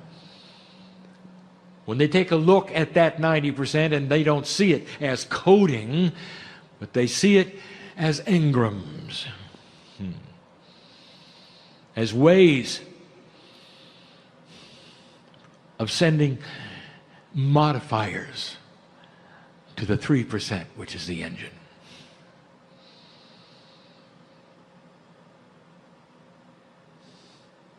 There's a problem, however. It doesn't work well. It doesn't work at all, as a matter of fact. We spoke of this 1 month ago. We spoke of this 2 months ago. This is a review. Your cellular structure is weak. It does not represent what was given to you.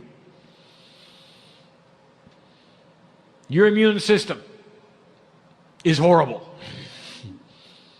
Almost every disease on the planet goes right around it. Did you notice? You can't even stop a common cold. 90% of your DNA developed into a way to give instructions to the 3%, and yet the 3% can't do its job. And there's a problem here, you might say, and there is. For the 90% of your DNA that's supposed to be quantum is only at a 30% efficacy rate. That is to say, it's only 30% efficient. And we gave you that information some time ago. I'll give you the things we said then. Just briefly, I'll say this. How does it make you feel to know that you could have cancer in your system and your body will never tell you? You've got to go to another human and have a test to find out what your body is doing. What kind of a system is that? The self-diagnostics that have been built into the human being doesn't work. When a nerve is severed in your spinal cord, there's a chemistry that races to that area and keeps them from growing back together. Did you know that? Just the opposite of what you want. The starfish can grow back an arm, you can't. How does that feel, being the top of the evolutionary ladder? All of this because there is a DNA that is not functioning as it should. If you ever wondered about that, this is the fact. It does not function as it should. Let me take you back to the beginning. And here it is laid out so that anyone can see it and hear it, and all of the attributes of it. You need to hear it 100,000 years ago. There were up to 17 kinds of human beings in development, just like the variety of nature would call for regarding some of the other mammals. Just like there are hundreds of kinds of monkeys, just like there's a tremendous variety in so many mammals, animals, but not in the human being. But there was then. Go back with me 100,000 years, you'll see that documented. And then it happened. And some of you hearing this are not going to like this. This was the lecture of today. I give it to you again, for not all of you were here. Listen. A beautiful thing happened. Something happened by design. You were waiting for it when you were creating the planet, dear ones. When you were with me watching it cool down, you knew this would happen.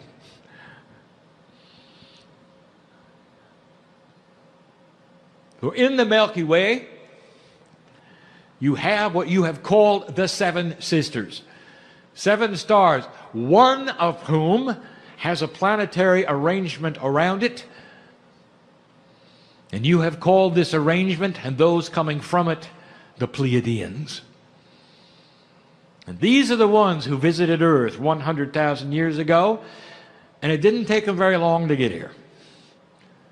And the reason it did not is because this is a race that is quantum. That is to say, there is no time, there is no space, there is no distance. They willed themselves here and they appeared.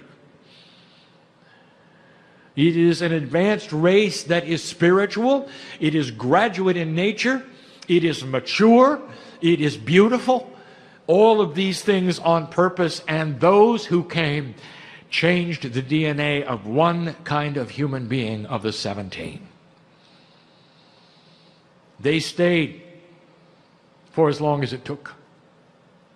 You should know that this took over 1,000 years.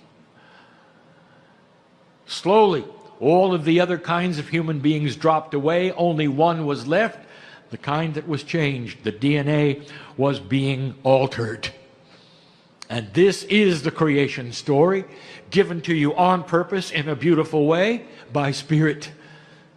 It was an anointed time. And I would like to tell you, souls who are here, long before Lemuria, when you looked upon this and you saw it and you knew it was good. The Pleiadian brothers and sisters look like you. They do not have lizard skins. They do not have strange arms and legs. They're a bit taller. But they look like you. And there'll come a day when it's proper and correct and appropriate when they show themselves, not in your lifetime. But when they do, they're going to look just like you. And you will know that what I say here is accurate and true, for they are watching as I give this message. They are smiling with the appropriateness of this message. Listen to me, there is no conspiracy here. No one did anything to Earth, to humanity. There is no control issue here. By design, on purpose, Spirit allowed them by invitation for this purpose. the only planet of free choice moved from the Pleiadians to this solar system. And Earth, literally, spiritually, was born. It's controversial. And those listening now don't have to believe this. It is not critical to having your light shine on earth for this to be understood, but it is the truth. And if you wish to know where the seed biology came from, I just gave you that. But there are still those who wish to go with the mythology that God came and all at once presented a system to the planet. They would rather go with that. As my partner says, they like the talking snake story.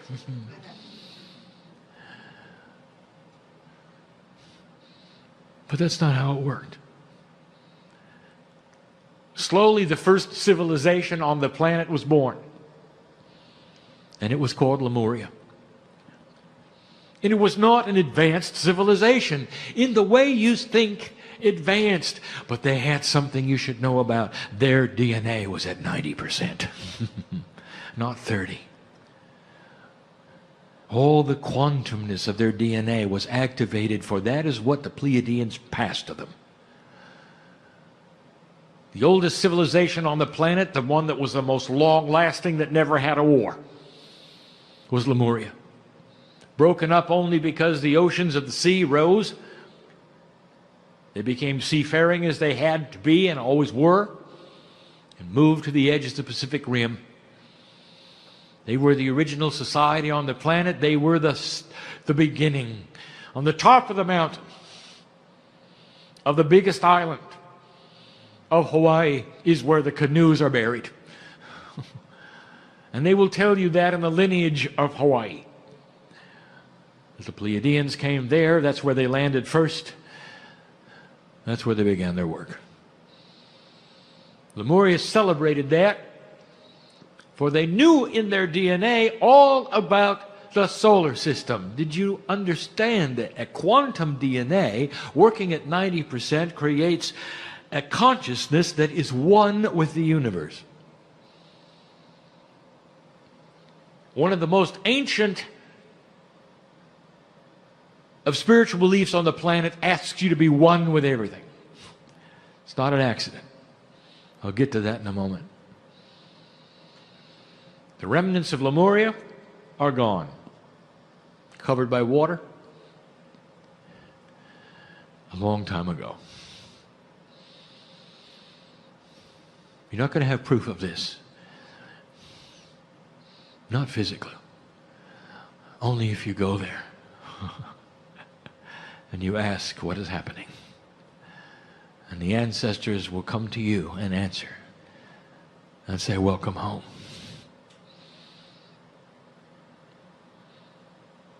It is controversial. It is not understood, it is not seen, history does not report it. Lemuria existed. Do not place so much attention on Atlantis. Atlantis was much, much later, and there were 3 of them. Which one do you want to talk about? They did not play near the role that there are those in metaphysics wish to assign upon it. Oh, it was important. One of them was so recent, off the Greek Isles, it's even reported within the history that you see. Humans have a dramatic interest in civilizations that get destroyed. Prompted you to look there, to consider it perhaps one of the first, one of the most advanced. It wasn't, and it wasn't. Lemuria was. Cast your eyes upon that if you want to see. It was not an advanced society. It had no technical abilities at all, and yet it knew how to heal with magnetics. It was in their DNA. You see, quantum DNA produces information, being one with the universe. They knew all about DNA, doesn't everyone? That's what a quantum DNA does. Right from the Pleiadians. The Lemurians knew much. They knew all about the solar system. They knew about the galaxy in general. They looked at the stars and understood what was there. Now, long after the Lemurians were gone, thousands of years, the ancients still had it. What you call today the beginning of civilization, which you don't even give credibility to, is 30,000 years, 40,000 years. Maybe not even 10. That'll change. You look at those as the ancients, and I tell you, they knew about the stars. They knew about the galactic alignment coming. They knew about what is here. They knew about all of these things. This galactic alignment, which we say here is coming, we teach has already begun. You see it as 2012, we see it as 1998. Do the math, and you will find that you are sitting in the energy of this galactic alignment. A 26,000-year cycle that the ancients knew about. They still had DNA that was working in a quantum way. Without telescopes or computers, they knew. They knew about the solar system and all of these things. And so I ask you now, what happened? And so we reveal that you slid backwards, and you know you did. For free choice is honored. The splitting of Lemuria and the fragmenting of human society creates many ways that you might have said opportunities of losing what was a collective consciousness. And you did. And in this process, the DNA that used to be at a 90% level was reduced slowly back to 30. That's what you have today. And literally you started over. You did not have that quantum feeling, that knowledge, that intuition. You didn't know where your seeds came from. The Pleiadian experience was gone, was lost. Humans didn't understand astronomy. Humans didn't even think the earth was round. It went away. Almost like a reboot, a start over for all of you. And you pulled yourself up to where you are today, and I'm going to tell you what is different today. And with this, we almost are done. The lineage of DNA goes from a precious creation that was appropriate and accurate and true and not conspiratorial. No matter what any will tell you, on purpose, anointed and sacred, to a place today where it is beginning to be seen that way. And in that, the activation of your DNA is that which means you are beginning to increase it in a quantum fashion. There will be pieces and parts of the quantumness which can be activated before the other. You sit in a shift, you sit in an age you call New Age, and it isn't. It is a remembrance of the ancients. It is a return to a Lemurian state. And it's about time. This is what you call the new energy. The shift is upon you, and you begin to work with the DNA like the Lemurians did. Oh, human being, listen to me. This is the crux of why you're here. It is what we teach in this day, that the DNA, that quantum sacred part of you, is laying there ready to be enhanced with intent. And all that I brought in magnetic service to you was to service this planet in a way that the magnetics could then talk to your DNA and return you to a state at which you deserve. The Mayans spoke of it. This is the highest vibration that Gaia has ever seen. You sit in the ramp up of it. Bring human consciousness to match that vibration, and your DNA will start to to increase in its efficiency. You're going to start to see it in many ways, and we've spoken of this as well. Go see these channelings where we told you there are some signs coming to show you that humans are evolving. And that evolvement process, starting with the Indigo Children, is about how much of the quantum DNA they are using. And the more you use, the less linear you're going to become. The more conceptual you will be. This is what you're doing.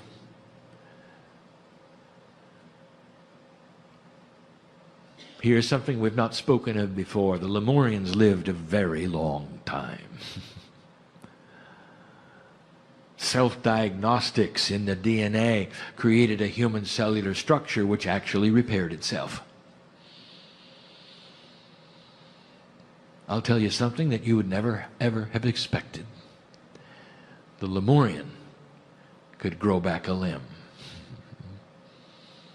And I'm telling you, there'll come a time when you can too. And it won't be through modern medicine. It's going to be through thought, activation, consciousness. Know this, that you bring back an original energy, slowly, that was designed for today.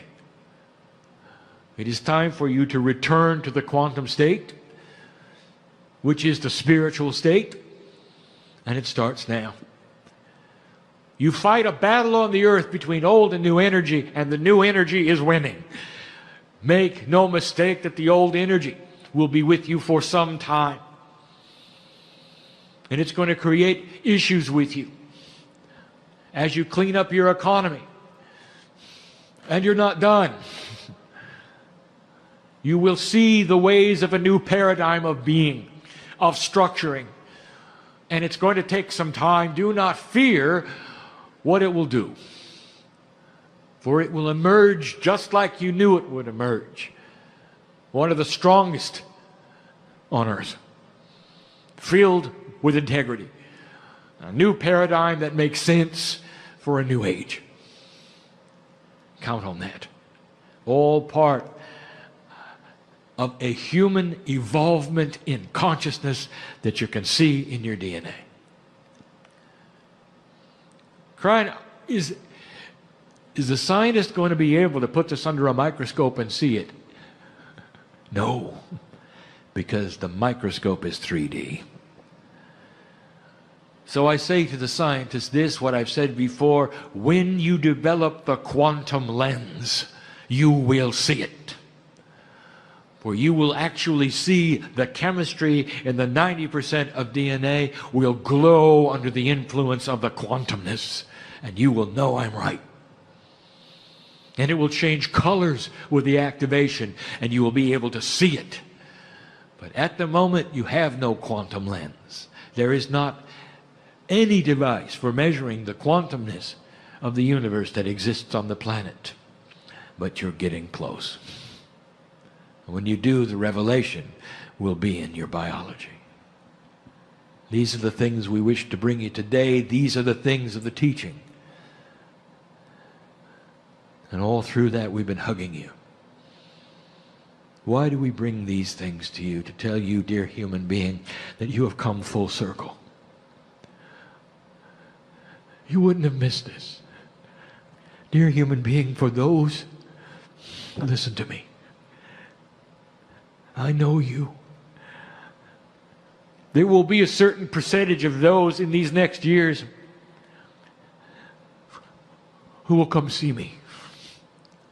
There will be a transition, a life's transition, and when that occurs, know in all appropriateness how beautiful it is. An old soul, it's something you've done so many times, you can't even count them. And you will come back, and you will come back because you're not going to miss this. This is the shift you have asked for, you've waited for, and you're going to be born with a higher level of DNA efficacy than you'd left with.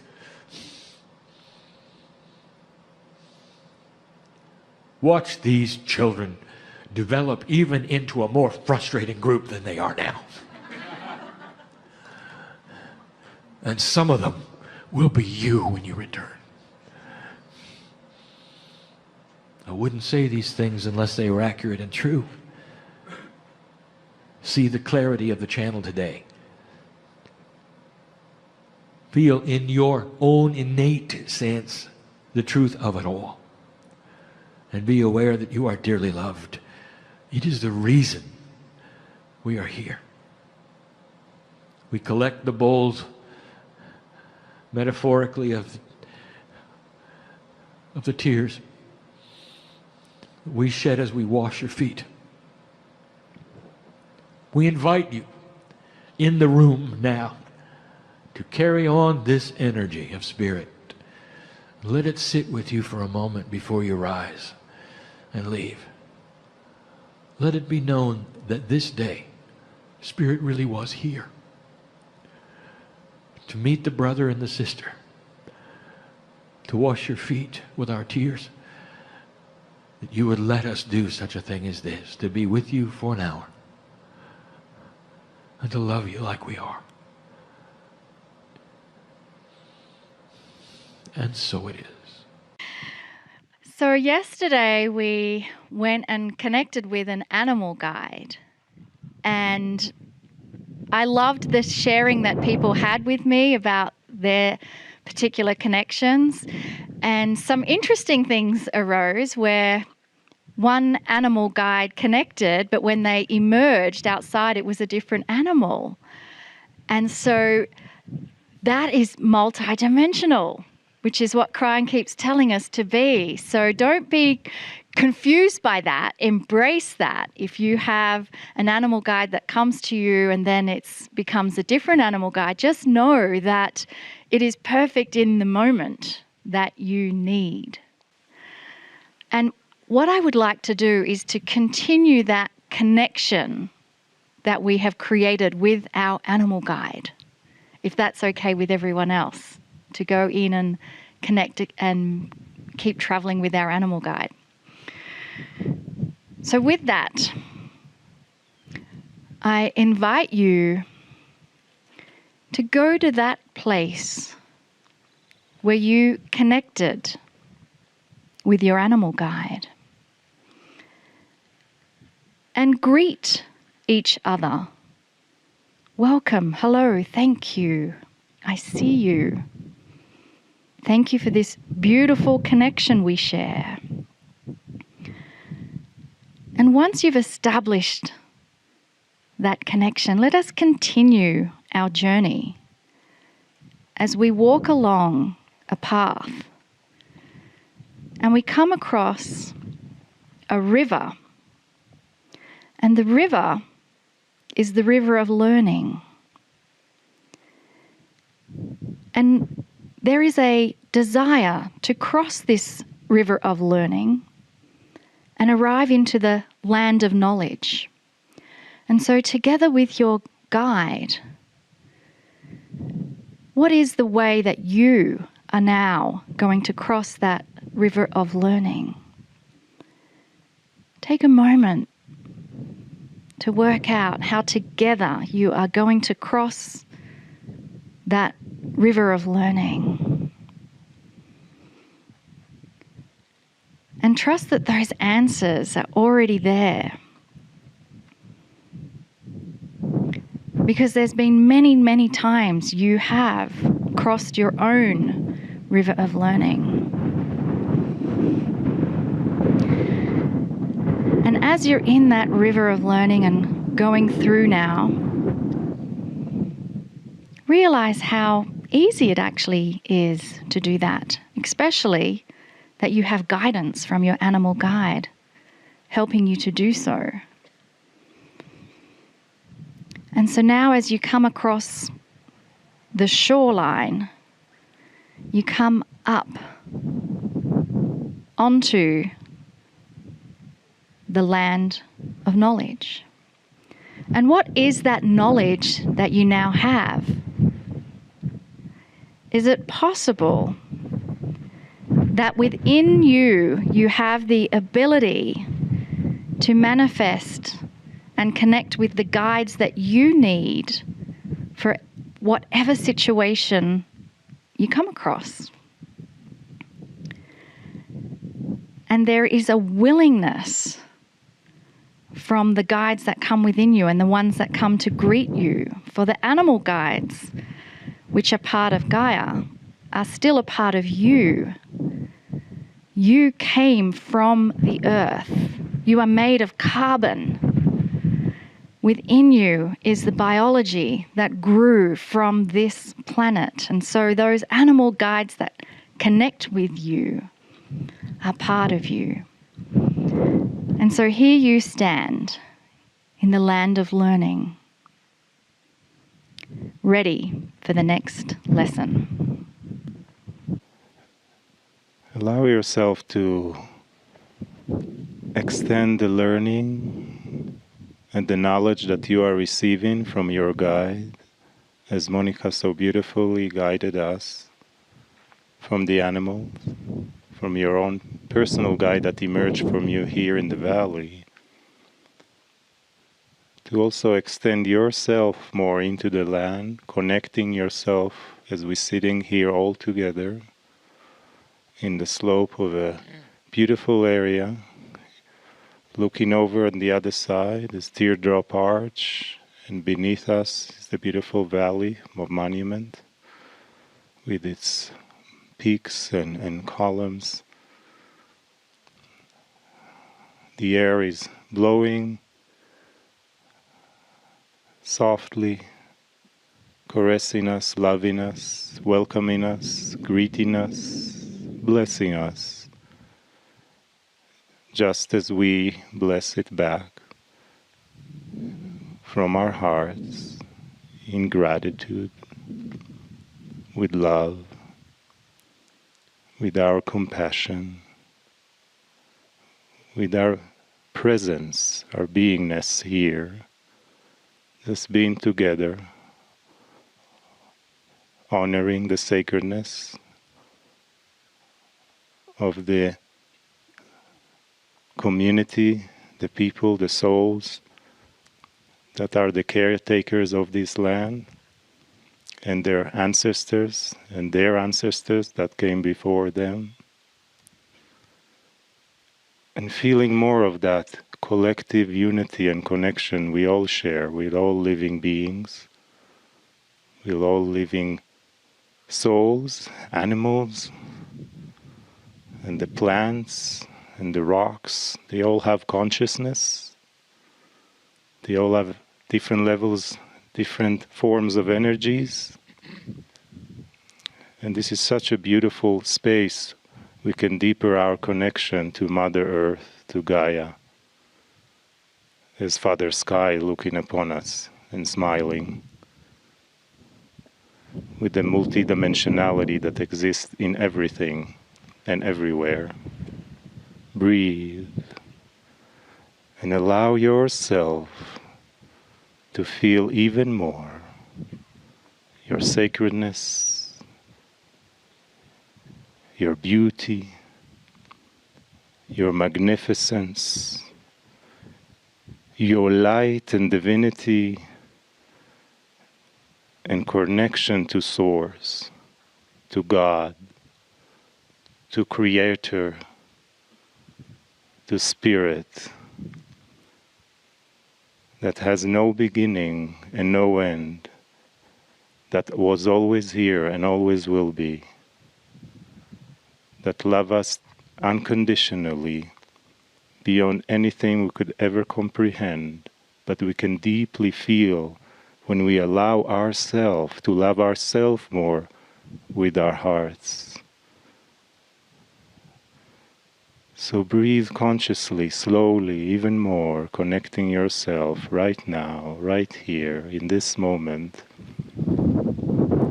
that will echo later on for you, whenever you want, when you tune back into this specific moment in this tour. Nijoni, beauty, beauty all around us. Greetings, dear ones. I am Kryon of Magnetic Service.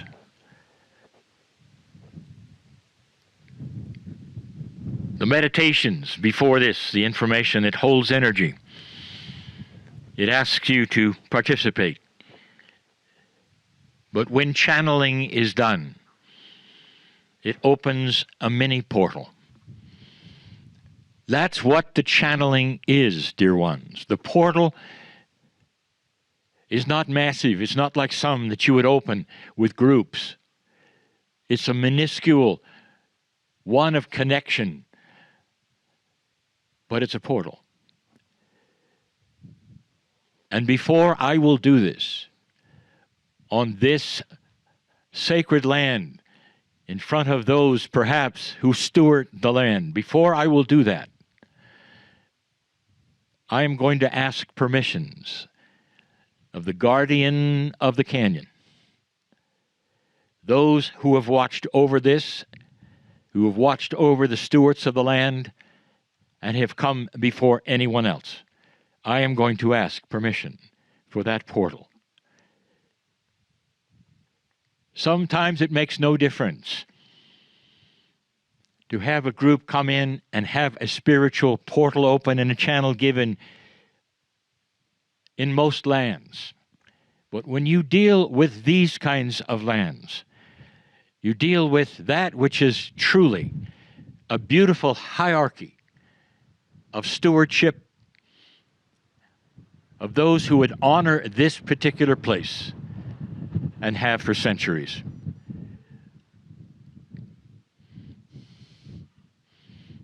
With that permission given, we can continue for the days that remain.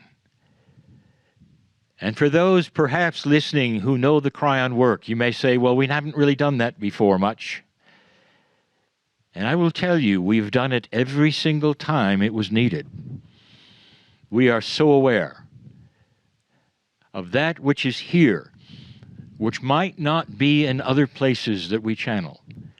Dear ones who are here, sitting before me on the rocks, this is a perfect scenario.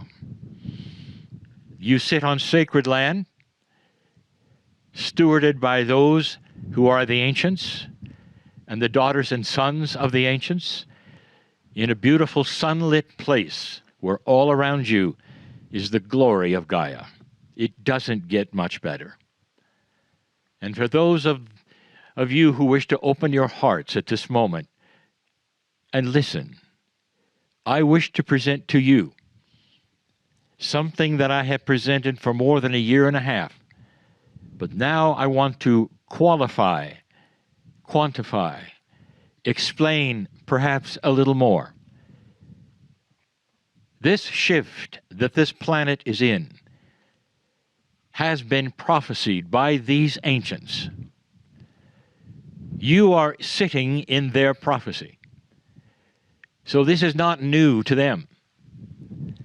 All that has transpired in these past few years, difficult that it might be, was anticipated by those who have followed the prophecies and know the land.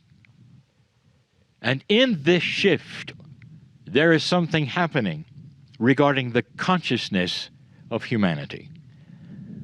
We've told you now for 33 years to expect something that you didn't expect. Who would have thought that the old energy of the planet, which is still raising its head right now, that energy eventually would go and be supplanted or replaced by a softer energy of caring, of compassion. I'll call it a family energy that says we do not want war. A family energy that says, what is there that we have missed in that which we consider God, or that which comes from the love source, the creative source of all things? In other words, a consciousness that starts to advance itself in its own thinking. It raises itself to places it has never been before. This was the direct prophecy of the ancients, all over the planet. And now you sit in that place. And in this, there are some new tools. I'm going to call them tools. But what they are is new awarenesses for you. If you are going to be one that I call old soul graduates or ascended ones someday, your ancestors someday, if that's going to happen, and we have predicted that it will, there has to come a time when you become more multidimensional and less linear. The linearity is that which you experience every day of life in the 4 dimensions you live and work in. But the dimensions that you can start to work with, that are indeed the dimensionality of Earth, of Gaia, of the guardians here, of the canyon, those dimensions you can start to see. And what I mean by seeing is not with your eyes. It's with the senses that you have beyond your eyes. The ones that so many know are there. Ones represented by the third eye, the bindi mark, the pineal, and so many of those who would celebrate in song and dance, even here. It's a celebration of things that are greater than you can conceive of in 4D. I want to introduce you to the ability to communicate with your soul. In order to do that, a brief summary of what the soul might be. What do you think of when somebody speaks the word soul? In the modern day religion of the times of this land, not the land we sit upon, but the culture of the greater continent, a soul is something you receive at birth often. Somehow it is apart from you, but it's very much aware of you, because when you pass, somehow that soul then gets rewarded or punished. And that is the purpose of the soul. I will tell you, dear ones, that's the kindergarten of all thinking when it comes to spirit. How many of you can feel in the sunlight, in the wind, that there is a consciousness of the land? Right now, that knows your name. That's because the land, Gaia, we call it, Pachamama, some call it, the love of the earth, is connected to the Creator. How could it not be? Everything you see around you was made at the same time. And dear ones, your soul was there to watch it. Your soul is the spiritual part of you, the God part of you. It is part of God. The creative source always existed, and with that creative source were trillions and trillions of that which were the source's partners, which we call souls. Did you know that? Were you ever told that? That makes the soul part of God. That makes you part of the Creator. When you come to this planet, all of that is hidden. As you begin the test of consciousness, which you are now in. But right now, you are in a crux that is going to change the planet very slowly. And in that, I invite you to meet your soul. And there will be those who ask how and what. And that is the subject of the channels in this great land. Wherever that takes us in this tour, these are the channels. The soul is accessible. In the circle of 12, we cross a bridge to get there. In the meditation of the partner Monika, it was the river that you crossed to take you there.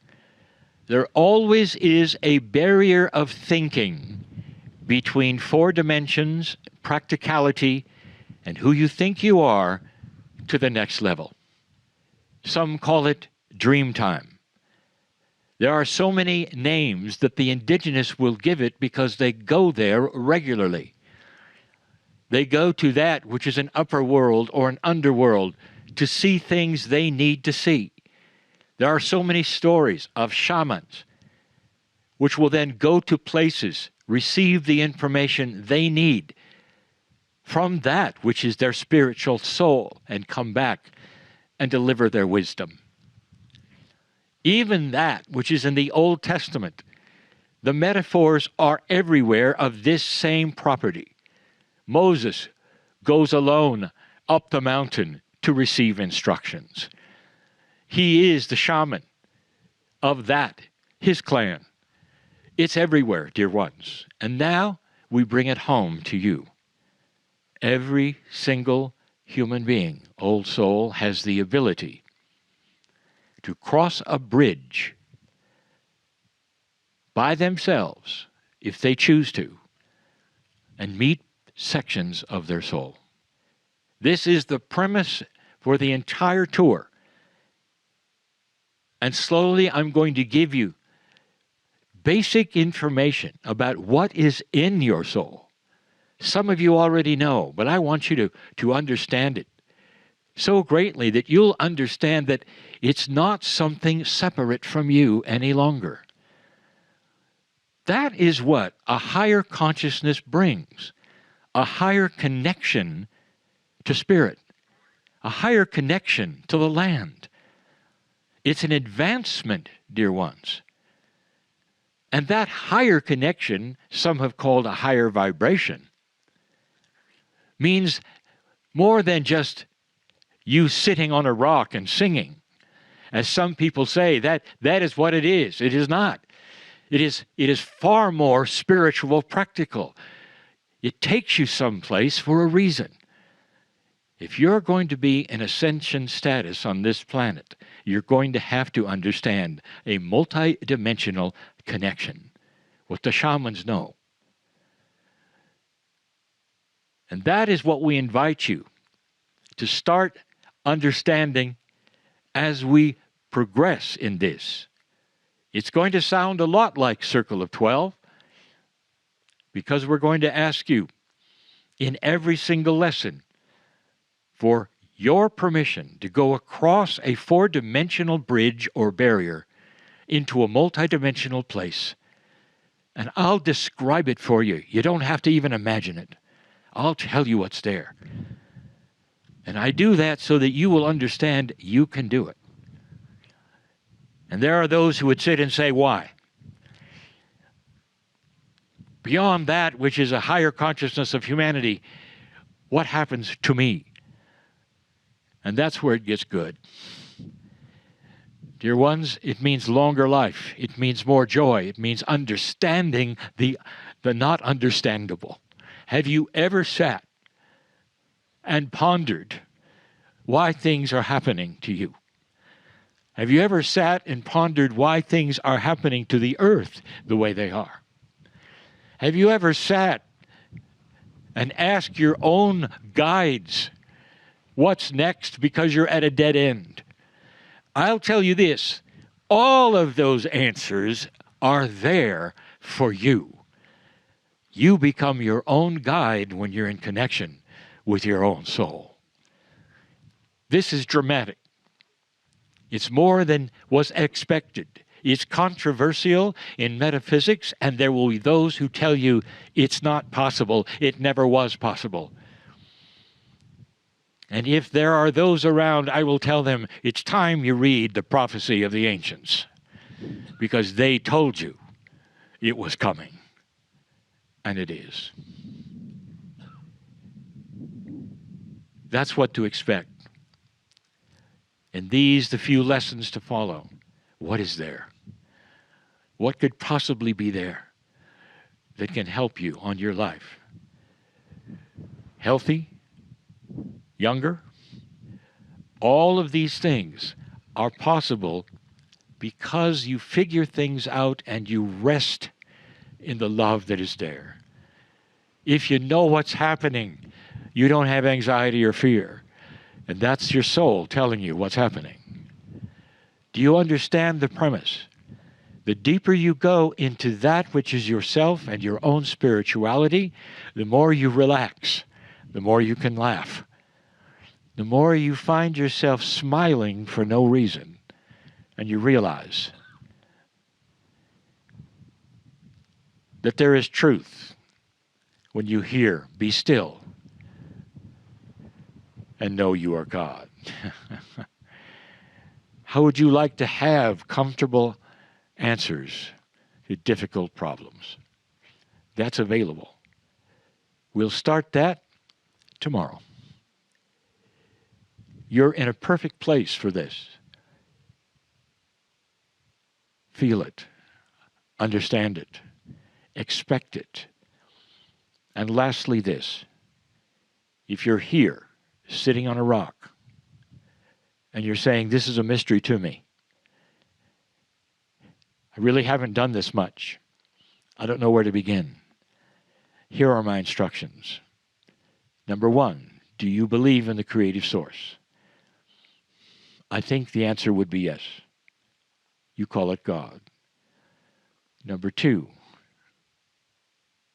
do you believe a truth I've given you, that God, Spirit, knows who you are, and that there is angelic energies here on the rocks with you? Yes or no? Then here are your instructions. Dear Spirit, I'm in the dark. On some things, show me what it is I need to know. Take my hand and let's cross that bridge of knowledge together so I won't have to figure it out myself. And that's when the magic begins. It's called pure intent. You are heard. Definitely, you're heard. Gaia hears you now. Spirit hears you now. The guardians of the canyon, the ancients that have passed through here, they smile because you have just done what they know is possible. I am in Kryon, in love with humanity. And so it is.